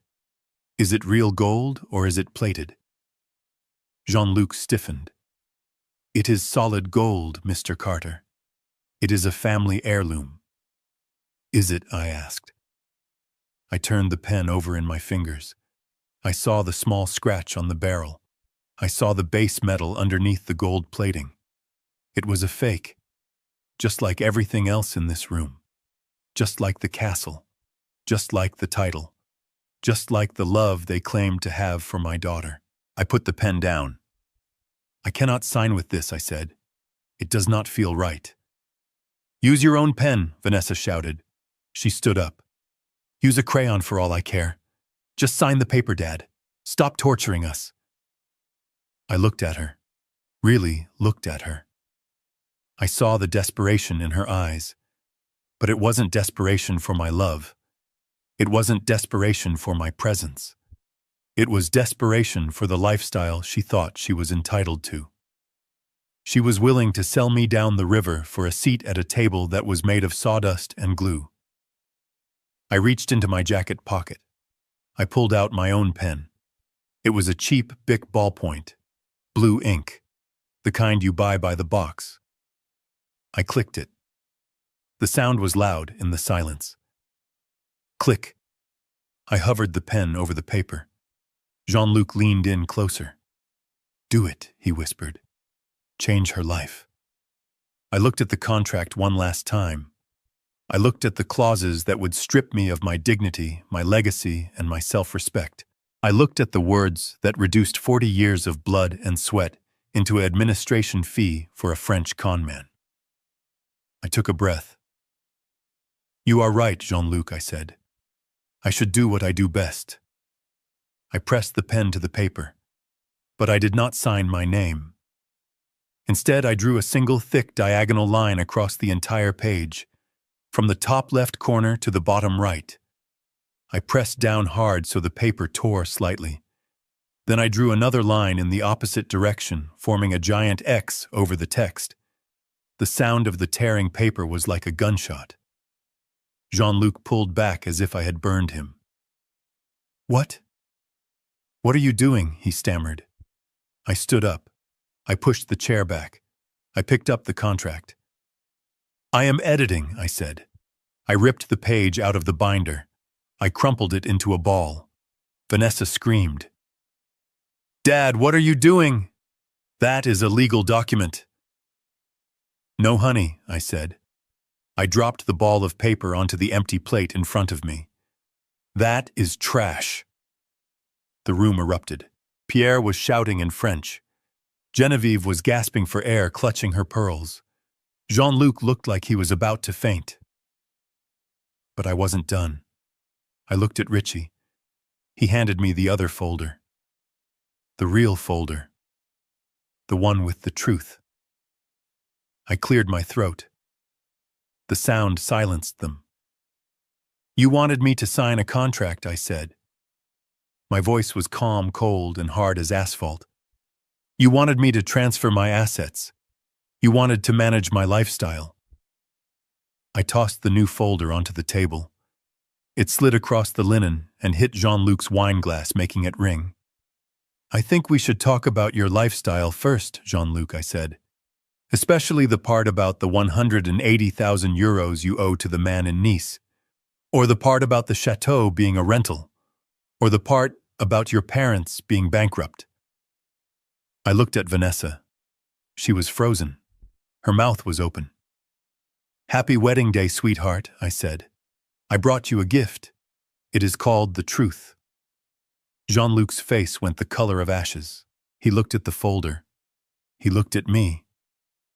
And in that moment, the arrogance died. The nobility died. All that was left was the rat caught in the trap. And I was the cat. And I was hungry. Pierre Laurent stared at the folder on the table as if it were a bomb that had just started ticking. His face was a mask of flushed indignation, the veins in his neck bulging against his tight collar. He looked at Richie, and then he looked at me, and then he made the mistake of opening his mouth one last time in his native tongue. He turned to Genevieve and hissed in French, rapid and venomous. This American pig is bluffing. He does not know anything. He is trying to scare us because he is too cheap to pay. Do not look at the papers. Just call the police and have him removed. He is a peasant attempting to sit on a throne. I watched him finish. I watched his lips move. I watched the spit fly from his mouth in his agitation. I let the silence stretch out after he finished speaking. I let it hang there for 5 seconds. 10 seconds. I took a sip of the $20,000 wine. I swirled it in the glass. I looked Pierre dead in the eye. And then I spoke. Monsieur Laurent, I said. My voice was soft. It was not the gravelly voice of the truck driver. It was smooth. It was precise. It was the French of a man who had negotiated shipping contracts in the boardrooms of Marseille for a decade. The French of a man who knew the language better than the pretender sitting across from him. Monsieur Laurent continued in flawless French. I assure you I am not bluffing. And as for being a peasant, I find that the peasants are often the only ones who actually know the value of the land they stand on. Whereas you, my friend, are standing on quicksand. The sound that came out of Genevieve's throat was not human. It was a strangled gasp, a sharp intake of air that sounded like a seal breaking. Her hand flew to her chest, and her elbow knocked into her wineglass. The crystal-stemmed goblet, the one filled with the Romani Conti, tipped over. The dark red liquid spilled across the pristine white tablecloth, spreading like a gunshot wound, soaking into the fabric and dripping onto her Chanel lap. She did not move. She did not try to stop it. She just stared at me. Her eyes were wide, enormous, terrifyingly white in her painted face. Pierre's mouth opened, but no sound came out. He looked like a fish pulled from the water, gasping, drowning in the air. The color drained from his face so fast, it was like someone had pulled a plug. He went from red to a sickly gray in a heartbeat. Jean-Luc dropped his fork. It clattered onto his china plate, a harsh metallic ring that echoed in the dead silence of the room. He looked at me with pure, unadulterated terror. He knew. In that split second, he knew that the game was not just over. The game had been rigged against him from the moment I walked in the door. Vanessa was the last to understand. She looked at me. She looked at them. She blinked. Dad, she whispered. Since when? Since when do you speak French? Since 1985, Vanessa, I said in English. I leaned forward, resting my elbows on the table right next to the puddle of spilled wine. When I was building the European logistics network, when I was spending 18 hours a day in meetings with port authorities in Le Havre, You were a baby. You do not remember. But I speak it. I read it. And I understand it. I turned my gaze back to Pierre. I switched back to French. I understood when you called me a pig. I understood when you called my daughter a cow. I understood when you said you would put me in a corner at the wedding like a piece of broken furniture. Pierre began to tremble. His hands shook so badly he had to grip the edge of the table to steady himself. Monsieur Carter, he stammered. His French was suddenly weak, hesitant. It was a misunderstanding. A joke. We have a dry sense of humor in our family. A joke, I repeated. I reached into the folder Richie had tossed onto the table. I pulled out a document. It was a single sheet of paper with a bank letterhead. Is this a joke, Pierre? I asked. I slid the paper toward him. It slid right through the puddle of wine staining the bottom edge red. It is a notice of default, I said. From the bank in Lyon. The one that holds the mortgage on the dry cleaning businesses you used to launder money for the local syndicate. It says here that you are 3 months behind on the settlement payments. It says that if you do not pay by the 1st of the month, you go to prison.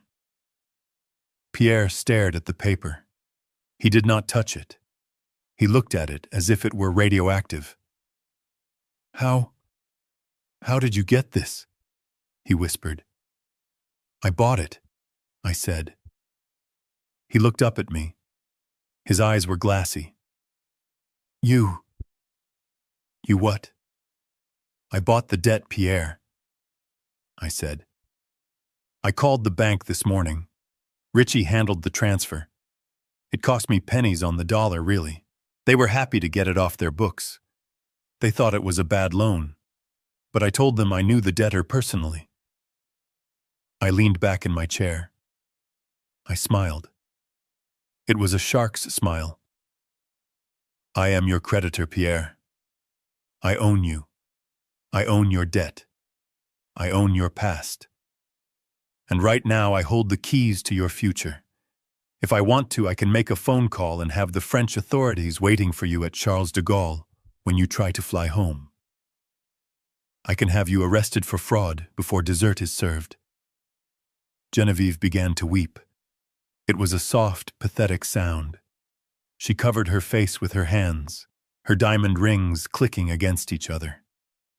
Please, she sobbed. Please, William. We are family. Family. I laughed. It was a harsh sound.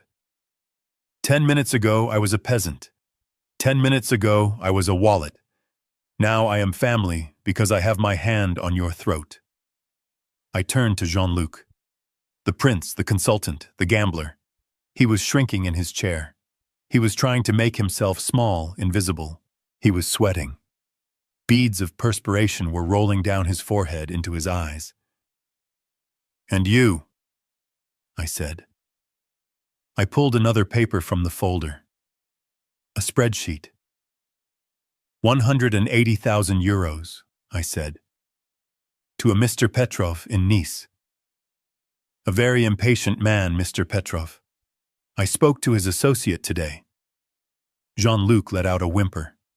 A high-pitched sound like a kicked dog. No, he whispered. You spoke to them, I did, I said. I told them that Jean-Luc Laurent was about to come into a large inheritance. I told them that he was marrying the daughter of a wealthy American trucking magnate. Jean-Luc's eyes lit up with a flicker of hope. You vouched for me? He asked. I shook my head. No, son, I said. I told them that the wedding was off. I told them that the trust fund was a lie. I told them that you have no access to my money. And I told them that you were currently in Paris at L'Ambroisie drinking $20,000 wine while you owed them money. Jean-Luc's face went white. He looked at the door as if he expected Mr. Petrov to walk in right then and there. Why? he croaked. Why would you do that? They will kill me. Because you tried to steal my company, I said. You tried to steal my legacy. You looked me in the eye and lied to me. You made my daughter believe you were a king when you are just a jester with a gambling addiction. I looked at Vanessa. She was sitting perfectly still. She was pale like a statue. Her hands were in her lap. She was staring at Jean-Luc. She was looking at him as like she had never seen him before. She was looking at the sweat on his lip. She was looking at the fear in his eyes. Vanessa, I said gently. She turned her head slowly to look at me. Her eyes were empty. The arrogance was gone. The snobbery was gone. There was only shock. I have one more thing for you, I said. I reached into my breast pocket. I pulled out a small black velvet box. It looked like a ring box. Vanessa frowned. She looked confused. I didn't buy you a ring, I said. You have enough jewelry. I opened the box. Inside was a key. A simple silver key with a Dior logo keychain. You were upset about the dress, I said. You were upset that the card was declined. You were upset that the staff looked at you like you were a thief. She nodded dumbly. Well, I said. I fixed it. I placed the key on the table. I bought the store, I said. Vanessa's jaw dropped. You bought the dress. Number 1, I said. I bought the store. The franchise rights for the location on Avenue Montaigne, the one you were at. I called the holding company this morning. It was a distress sale. They were looking to liquidate. I made an offer. I pushed the key toward her. I own the building, Vanessa. I own the inventory. I own the employment contracts of the women who cut your card in half. She stared at the key. She reached for it. Her fingers trembled. So I can have the dress, she asked. Her voice was small, hopeful. It was the voice of a child who thinks she can still get ice cream after burning down the house. I covered the key with my hand. No, I said. I looked her in the eye. I bought the store so I could fire them, I said. And I bought the store so I could ban you from it. Ban me, she whispered. Yes, I said. You are banned, Vanessa. You are banned from that store. You are banned from using my name in this city. You are banned from my accounts. You are banned from my company. I stood up. The chair scraped loudly against the floor. I paid $300,000 for a wedding that is not happening. I paid $50,000 to buy your fiancé's debt just so I could hold it over his head. I paid $5 million to buy a retail store just to make a point. I buttoned my jacket. I looked down at them. The ruined family, the fake aristocrats, and the daughter who thought she was too good for the man who made her. Pierre was weeping openly now. Genevieve was staring into the spilled wine. Jean-Luc was shaking. Richie stood up. He closed his briefcase. He looked at me and nodded. We are done here, Bill, he said. I looked at Vanessa one last time. You wanted a fairy tale, I said. Well, here is the ending. The carriage has turned back into a pumpkin. The horses are mice.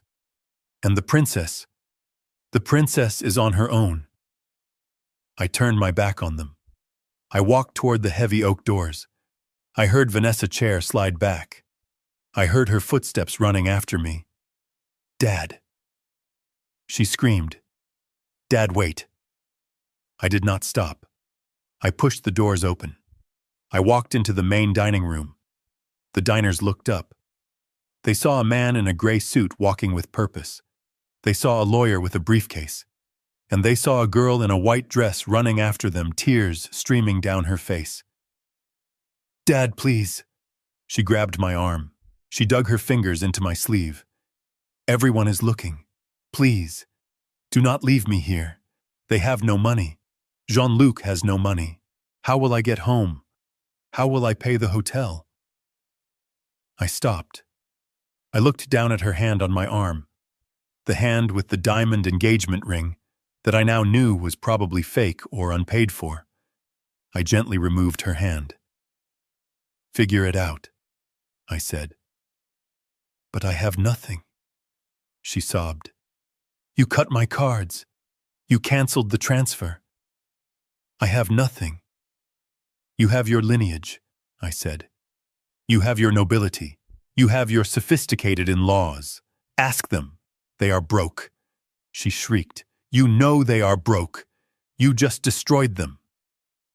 I didn't destroy them, Vanessa, I said. I just turned on the lights.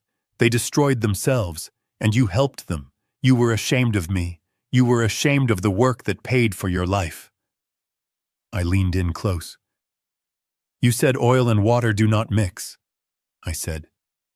You were right. I am the oil. I fuel the engine. You are just water, and you just evaporated. I turned away. I walked out of the restaurant. I walked out into the cool Paris air. The rain had stopped. The stars were out. I heard her screaming my name behind me. I heard the maitre d' asking her to lower her voice. I heard the door close. I walked to the waiting car. Richie held the door open for me. I got in. I sat back in the leather seat. I took a deep breath. It was over. The lesson was delivered. Richie got in beside me. He tapped the partition. To the airport, he said to the driver. We pulled away from the curb. I did not look back. I did not look at the window of the restaurant. I knew what was happening inside. I knew the panic that was setting in. I knew the accusations that were flying. I took out my phone. I opened my banking app. I looked at the balance. It was lower than it was yesterday. A lot lower. But I felt richer than I had in years. Did I go too hard? I asked Richie. Richie looked at me. He loosened his tie. You bought a Dior store bill, just to ban her. That is biblical. That is Old Testament. She needed to know. I said. She knows, Richie said. Believe me, she knows. You didn't just burn the bridge. You nuked the river. I nodded. I closed my eyes. I was tired. Bone tired. But as the car sped through the streets of Paris heading back to the private jet that would take me home to my modest house in New Jersey, I felt a strange sense of peace.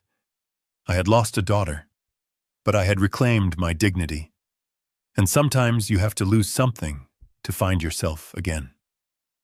I was Bill Carter, truck driver, and I was going home. I stood by the open door of the black Mercedes, the engine idling with a low hum that sounded like a growl in the quiet Paris street. I had shaken Vanessa off. I had turned my back. But the rats were not done scurrying. They were not ready to let the ship sink without trying to claw their way onto the lifeboat. The heavy doors of the restaurant burst open again. It wasn't just Vanessa this time. It was the whole pack. Jean-Luc stumbled out first, looking like a man who had been punched in the gut. Pierre and Genevieve followed, their faces masks of panic and running mascara. They looked like a grotesque parade of failed ambitions spilling out onto the sidewalk under the streetlights. Mr. Carter, wait, Jean-Luc shouted. He ran toward me, his arms outstretched. Please, we can work this out. The debt, the 180,000. We can make a payment plan.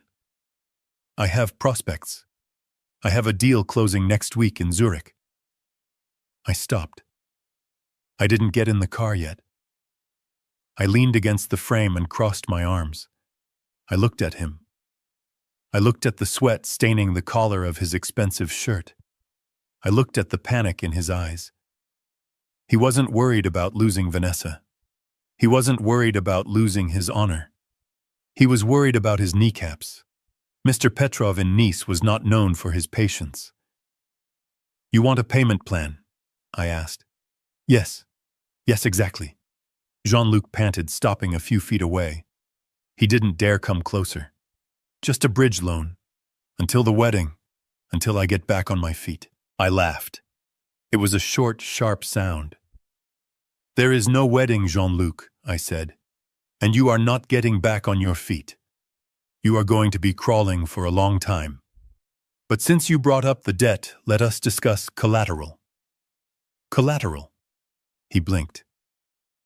"You owe me money," I said.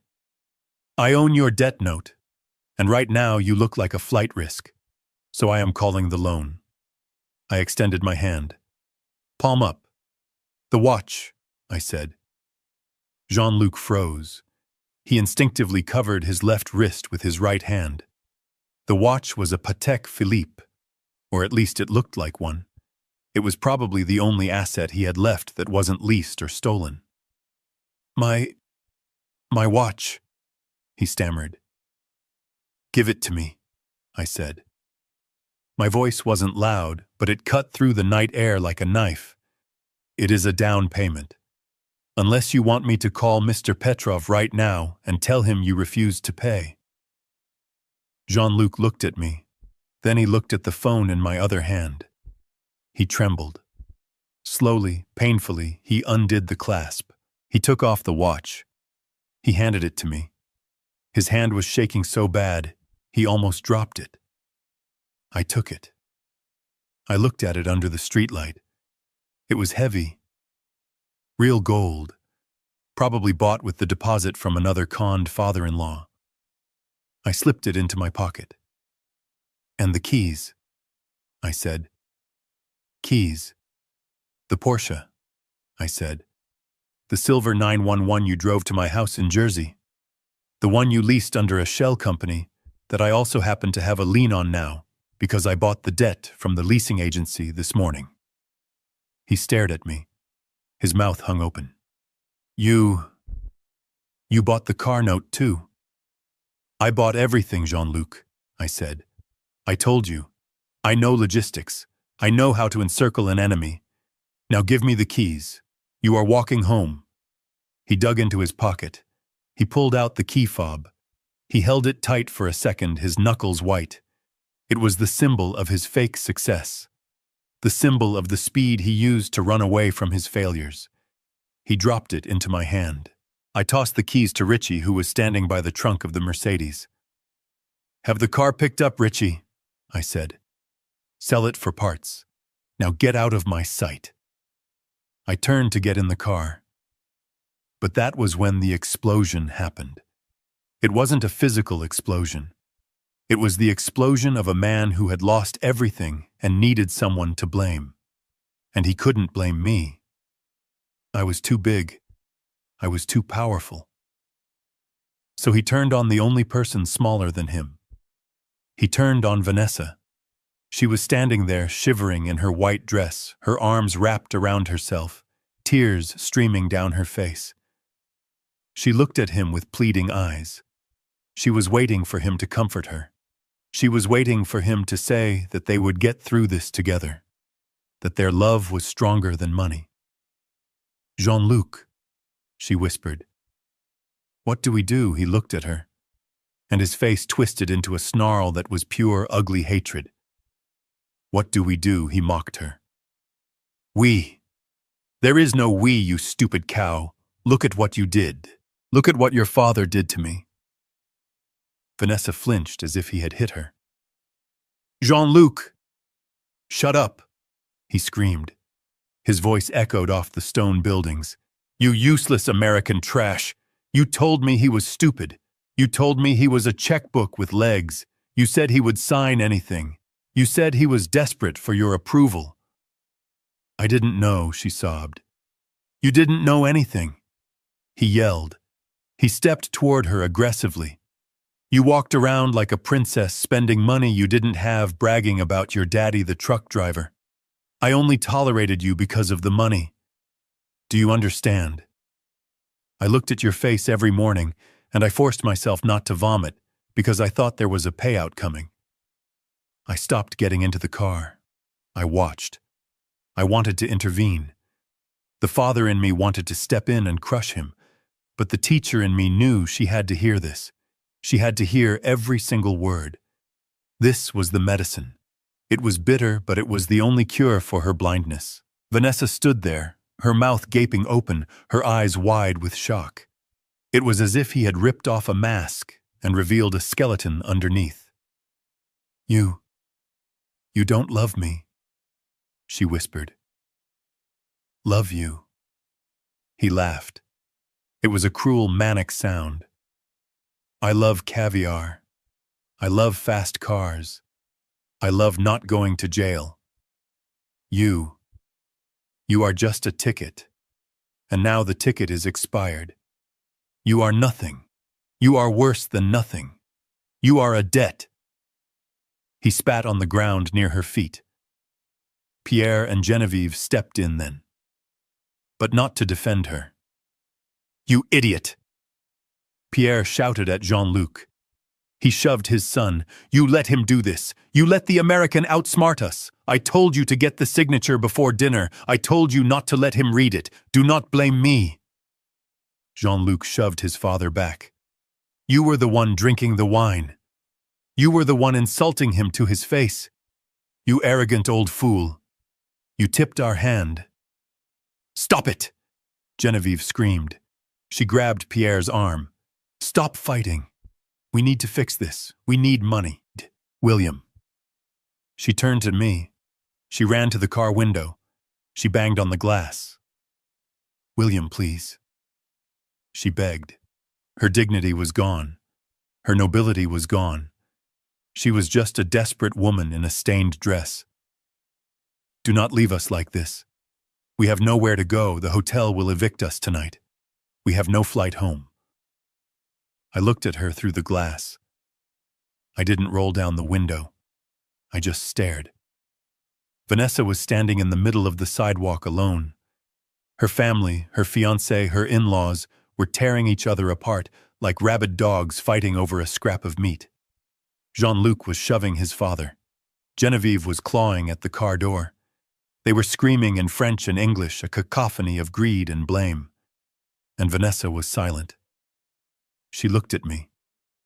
Our eyes met through the tinted glass. I saw the realization hit her. I saw the moment her heart actually broke. Not because I cut her off, but because she finally saw what she had bought with my money. She saw the rot. She saw the ugliness. She looked at Jean-Luc, who was now screaming obscenities at his own mother. She looked at her dress, the symbol of her vanity. She took a step toward the car. She mouthed the word, "Dad." I put my hand on the door handle. I hesitated. This was the moment. I could open the door. I could let her in. I could save her from the cold and the shame. I could take her home and we could pretend this never happened. But if I did that, she would never learn. If I saved her now, she would spend the rest of her life blaming me for ruining her wedding instead of blaming them for ruining her life. She needed to stand in the rain. She needed to feel the cold. She needed to find her own way back to the hotel. I took my hand off the handle. I tapped the partition. "Go," I said to the driver. The car pulled away smoothly. I watched them in the rearview mirror. I saw Jean-Luc trying to chase the car for a few steps before giving up and kicking a trash can. I saw Genevieve collapse onto the sidewalk. I saw Pierre holding his head in his hands. And I saw Vanessa standing there alone under the street lamp, a white figure growing smaller and smaller in the distance. She didn't run after me this time. She just stood there watching her safety net drive away. Richie looked at me. He didn't say anything. He poured 2 fingers of scotch from the crystal decanter in the armrest. He handed me the glass. I took it. My hand was steady. "That was hard, Bill," he said quietly. "Raising a child is hard, Richie," I said. "Saving them is harder." I looked down at the Patek Philippe watch in my hand. It was heavy. It was gold. And it was ticking. Tick, tick, tick. Time was up for the Laurents. But for Vanessa, the clock had just started. She had $0. She had no place to stay. She had no friends in Paris. She was about to find out what she was made of. Was she her father's daughter? Or was she just a passenger in her own life? I drank the scotch. We head back to Jersey tonight, I said. I have trucks to run. Richie nodded. And the girl? He asked. I looked out the window at the blurring lights of Paris. If she is a Carter, I said, she will find a way.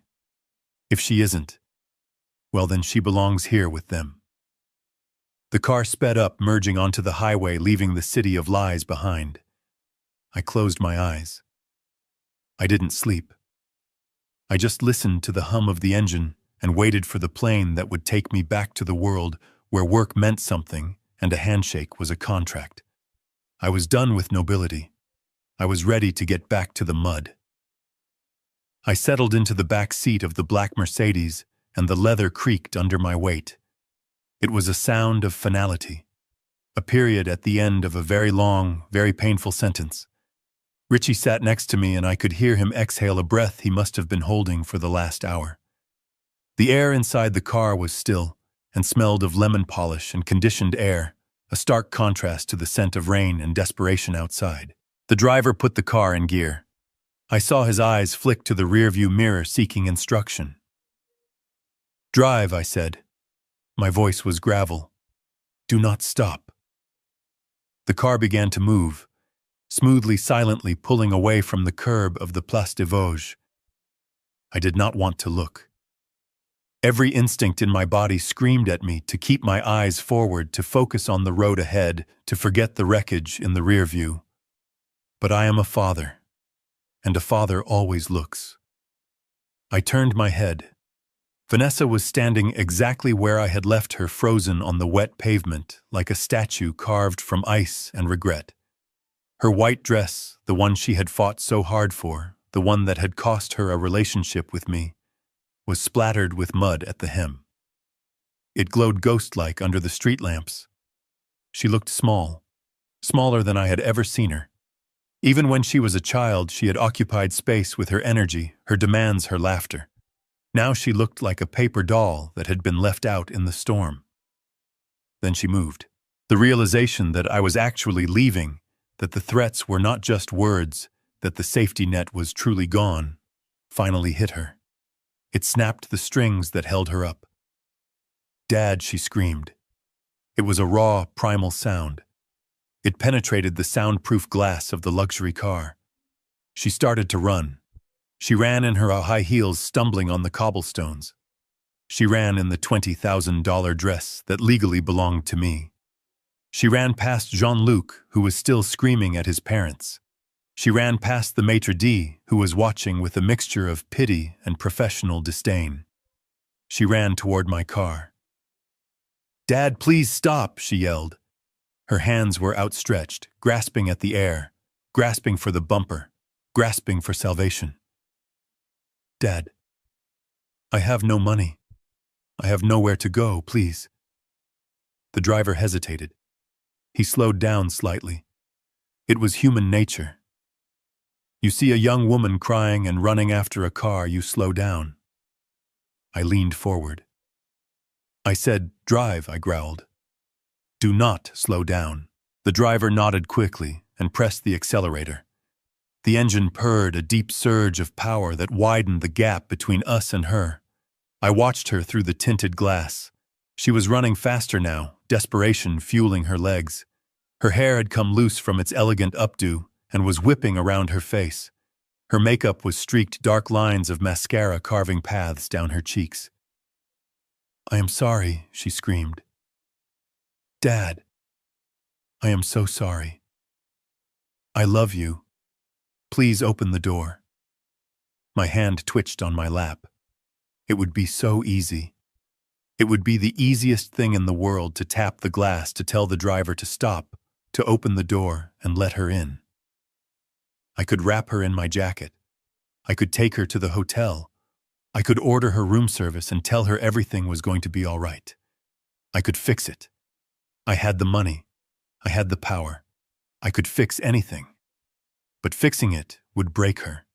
If I opened that door, I would be teaching her that betrayal has no cost. I would be teaching her that she could spit in my face, and I would still wipe her chin.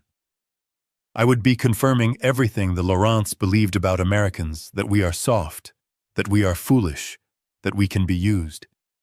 And worse, I would be robbing her of the only chance she had to become a real person. She needed this rock bottom. She needed to feel the pavement under her feet, without a red carpet covering it. She needed to know what it felt like to be cold, to be hungry, to be alone. Only then would she understand what I had done to build the life she took for granted. So I did not tap the glass. I kept my hand on my lap. I clenched my fist until my nails dug into my palm. She was getting closer to the car for a second as we turned a corner, but then we hit a straightaway and the Mercedes pulled away effortlessly. She lunged forward, her fingers brushing the taillight, leaving a smudge on the red plastic. And then she fell. Her heel caught in a grate, or maybe she just gave up. She went down hard. She hit the wet street with a splash, her white dress billowing out around her like a collapsed parachute. She didn't get up. She just knelt there in the middle of the road in the rain, under the uncaring lights of Paris. She was alone. Truly alone. Jean-Luc was not running after her. He was back on the sidewalk trying to save his own skin, probably already plotting how to blame her for his debts. His parents were useless. Her friends were not here. Her credit cards were plastic scraps. Her hotel room was locked. She had nothing. She was wearing a dress she did not own. She was standing in a city where she did not speak the language, not really. She had no cash. She had no ride. She was 28 years old, and for the first time in her life, she was completely and utterly destitute. I watched until we turned another corner, and she disappeared from view. A small white dot swallowed by the gray city. I turned back around in my seat. I let out a breath that shook my entire body. I felt like I had just cut off my own arm. "You okay?" Bill Ritchie asked softly. He wasn't looking at me. He was looking out his window, giving me dignity. "No," I said. My voice was thick. "I am not okay. That is my little girl, Ritchie. She needed it," he said. "I know," I said. "I know she needed it. But it doesn't make it feel good. It feels like hell." "It is supposed to feel like hell," he said. "That is how you know you are a good father. A bad father wouldn't care. A weak father would have stopped the car. You are a good father, Bill. You are doing the hard work." I rubbed my face with my hands. My skin felt rough. "She has the return ticket," I said. "I didn't cancel her flight home. It is in her email." Ritchie nodded. "She will figure it out. She has a phone. She has legs. She will get to the airport. It might take her a day or two. She might have to sleep in a lobby or pawn those earrings you gave her, but she will get there." "And if she doesn't?" I asked. The fear was a cold worm in my gut. "Then she isn't a Carter," Ritchie said firmly. "But she is Bill." I saw her eyes back there. She was scared, yes, but she was also angry. Anger is good. Anger is fuel. She will use it. I hoped he was right. I prayed he was right. I pulled my phone out. I wanted to check if she had called. I wanted to see if she had texted. But I knew I couldn't answer. Not yet. Not tonight. Tonight she had to sit in the dark. I looked at the screen. Nothing yet. She was probably still crying in the street. I put the phone away. I looked at the empty seat next to me. The seat where she should have been if things had been different. If she had been grateful. If she had been kind. But she wasn't. She was a snob who tried to erase me. I closed my eyes and listened to the hum of the tires on the asphalt. I thought about the miles I had driven to pay for that dress. I thought about the lonely nights in motel rooms to pay for that ring. I had paid my dues. Now it was her turn to pay hers. The car merged onto the highway heading toward the airport. The city lights began to fade behind us. "Goodbye, Vanessa," I whispered to the empty air. "I hope you find yourself out there. Because the girl who walked into that restaurant is dead. And the woman who walks out, well, I hope I get to meet her someday. But not today. Today I was just a truck driver hauling a heavy load of grief back to New Jersey. And the road was long. The morning mist hung low over the lake, curling around the reeds like smoke. It was quiet. The kind of quiet you can't buy. The kind of quiet that doesn't exist in Paris or New York. I cast my line out. The lure hit the water with a soft plop, sending ripples outward. Richie sat in the folding chair next to me. He had a beer in the cup holder, even though it was 10 in the morning. He was retired now, mostly. After the Paris job, he said he had seen enough excitement to last him a lifetime.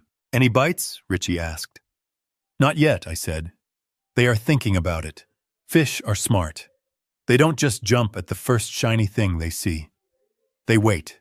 They assess." We sat in silence for a while. It was comfortable silence. The silence of two men who know where the bodies are buried. "It has been 6 months," Bill Ritchie said. He wasn't looking at me. He was looking at the bobber floating on the gray water. "Have you heard from her?" I reeled in a little bit just to give the line some tension. "I got an email yesterday," I said. And Richie asked. "I didn't answer it," I said. "Not yet." Richie nodded. He took a sip of his beer. "What did it say?" he asked. "It was short," I said. "She didn't ask for money. She didn't ask for a plane ticket. She just said, 'Happy birthday, Dad.' And she attached a photo. A photo of what?" "A pay stub," I said. Richie laughed.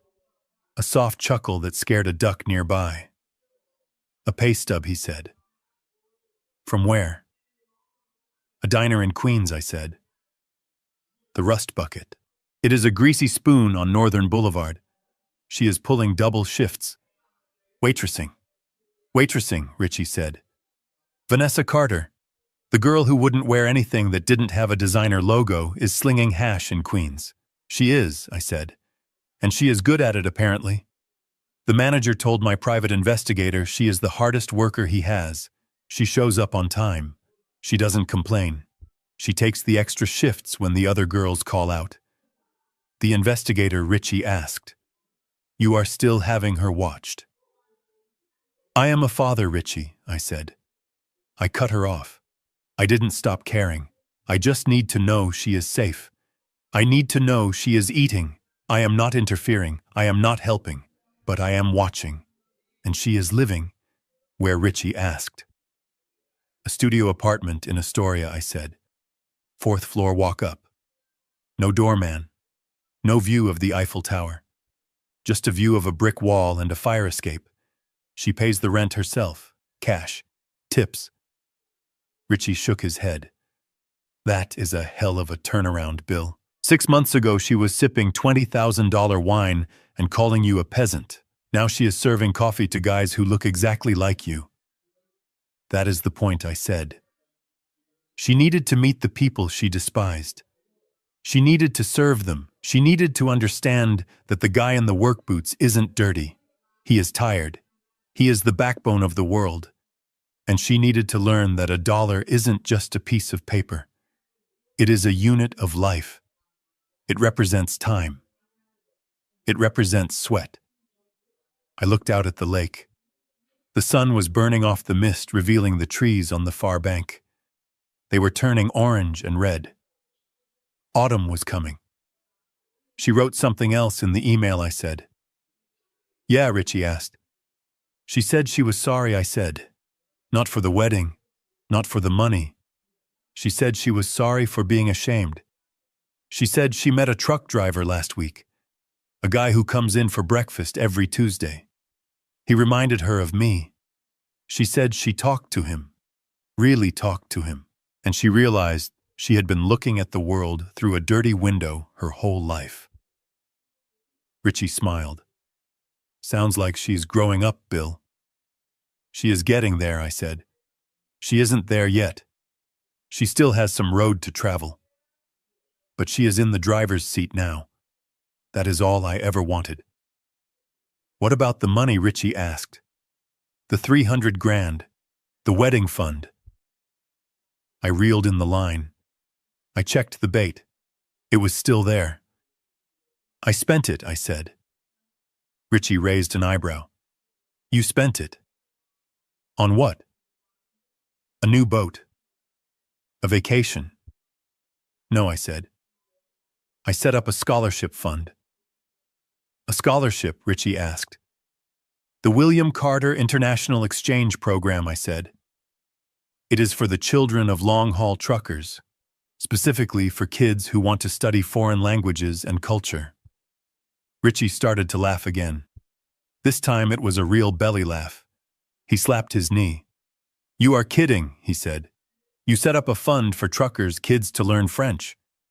I smiled. It was the first time I had really smiled in 6 months. Why not, I said. Why should the Laurents of the world be the only ones who speak the language of diplomacy? Why should culture be gated by a bank account? I want the next generation of blue-collar kids to be able to walk into L'Ambroisie and read the menu right side up. I want them to be able to look a snob in the eye and tell him to go to hell in perfect Parisian French. That is beautiful, Bill Richie said, wiping his eyes. That is poetic justice. It is investment, I said. I am investing in dignity. We fell silent again. The water lapped against the hull of the boat. It was peaceful, and the Lawrence Richie asked, Whatever happened to the royalty? I cast the line out again. It flew high and far, landing in the deep water. Scattered to the wind, I said. Pierre is in a minimum security prison in Lyon for tax fraud. Turns out I wasn't the only creditor he stiffed. Genevieve is living with her sister in a small flat in Marseille. I heard she is selling her fake jewelry on eBay. And Jean-Luc. Jean-Luc is in the wind, I said. Last I heard, he was washing dishes in a hostel in Belgium. Mr. Petrov, the lender in Nice, has a long memory. Jean-Luc has to keep moving. He will be running for the rest of his life. Richie nodded. So you won, he said. I looked at him. Did I asked. I looked down at my hands. They were old hands, spotted, scarred. They had held steering wheels and gear shifts and baby bottles and contracts. I didn't do this to win Richie, I said. You don't beat your children. You raise them. Sometimes raising them means lifting them up. Sometimes it means knocking them down so they can learn how to stand up on their own. I lost my daughter for a while, I continued. I lost the little girl who used to think I hung the moon. But I think I might be getting a woman back. A real woman. One who knows the value of a hard day's work. One who knows that respect is earned, not inherited. I checked my phone. The email was still there. Happy birthday, Dad. I tapped the reply button. I typed 2 words. I am proud. I didn't hit send yet. I would wait. I would let her work a few more shifts. I would let her survive the winter on her own. I would let her build a little more muscle. But I would send it. Eventually. I put the phone away. I got a bite. The tip of the rod dipped. The line went tight. I stood up. I braced my feet against the deck. I started to reel. It was heavy. It was a fighter. Got one, Richie yelled. Yeah, I said. I got one. I pulled. The fish fought. It wanted to stay in the dark. It wanted to stay in the deep. But I was patient. I was strong. I reeled it in slowly, giving it line when it ran, pulling when it tired. It was a dance, a struggle, just like fatherhood.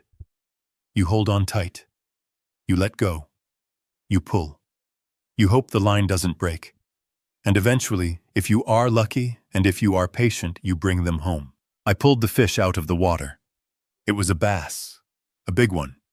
It thrashed in the net, shining gold and green in the sunlight. Beautiful, Richie said. I looked at it. It was fighting for its life. It was strong. It was beautiful because it was struggling. I reached into the net. I carefully removed the hook. I lowered the fish back into the water. Go on, I whispered. It stayed there for a second, stunned. Then with a flick of its tail, it shot back into the depths, back to the struggle, back to the life it knew. Why did you let it go? Richie asked. Because I said, wiping my hands on my jeans.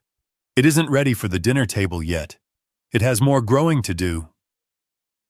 I sat back down. I picked up my coffee thermos. I looked at the sky. It was big and blue and endless. I was Bill Carter. I was a truck driver. I was a millionaire. I was a father. And for the first time in a long time, I was at peace. The road was still long, but at least now I knew who was driving. In the end, I realized that true wealth isn't measured in bank accounts or rented castles in France. It is measured in integrity in the calluses on your hands and the peace in your heart. The Laurents chased an illusion and lost everything. I stuck to my roots and kept my dignity. To anyone watching who feels undervalued or judged by appearances, hold your head high. Your worth isn't defined by someone else's inability to see it. And to parents, don't be afraid to let your children struggle. It is in the struggle that they find their strength and ultimately themselves. If you enjoyed this story of justice and redemption, please hit that like button and subscribe to the channel for more stories like this. Let me know in the comments, would you have forgiven Vanessa sooner, or did she need the tough love I read every single one? See you in the next video.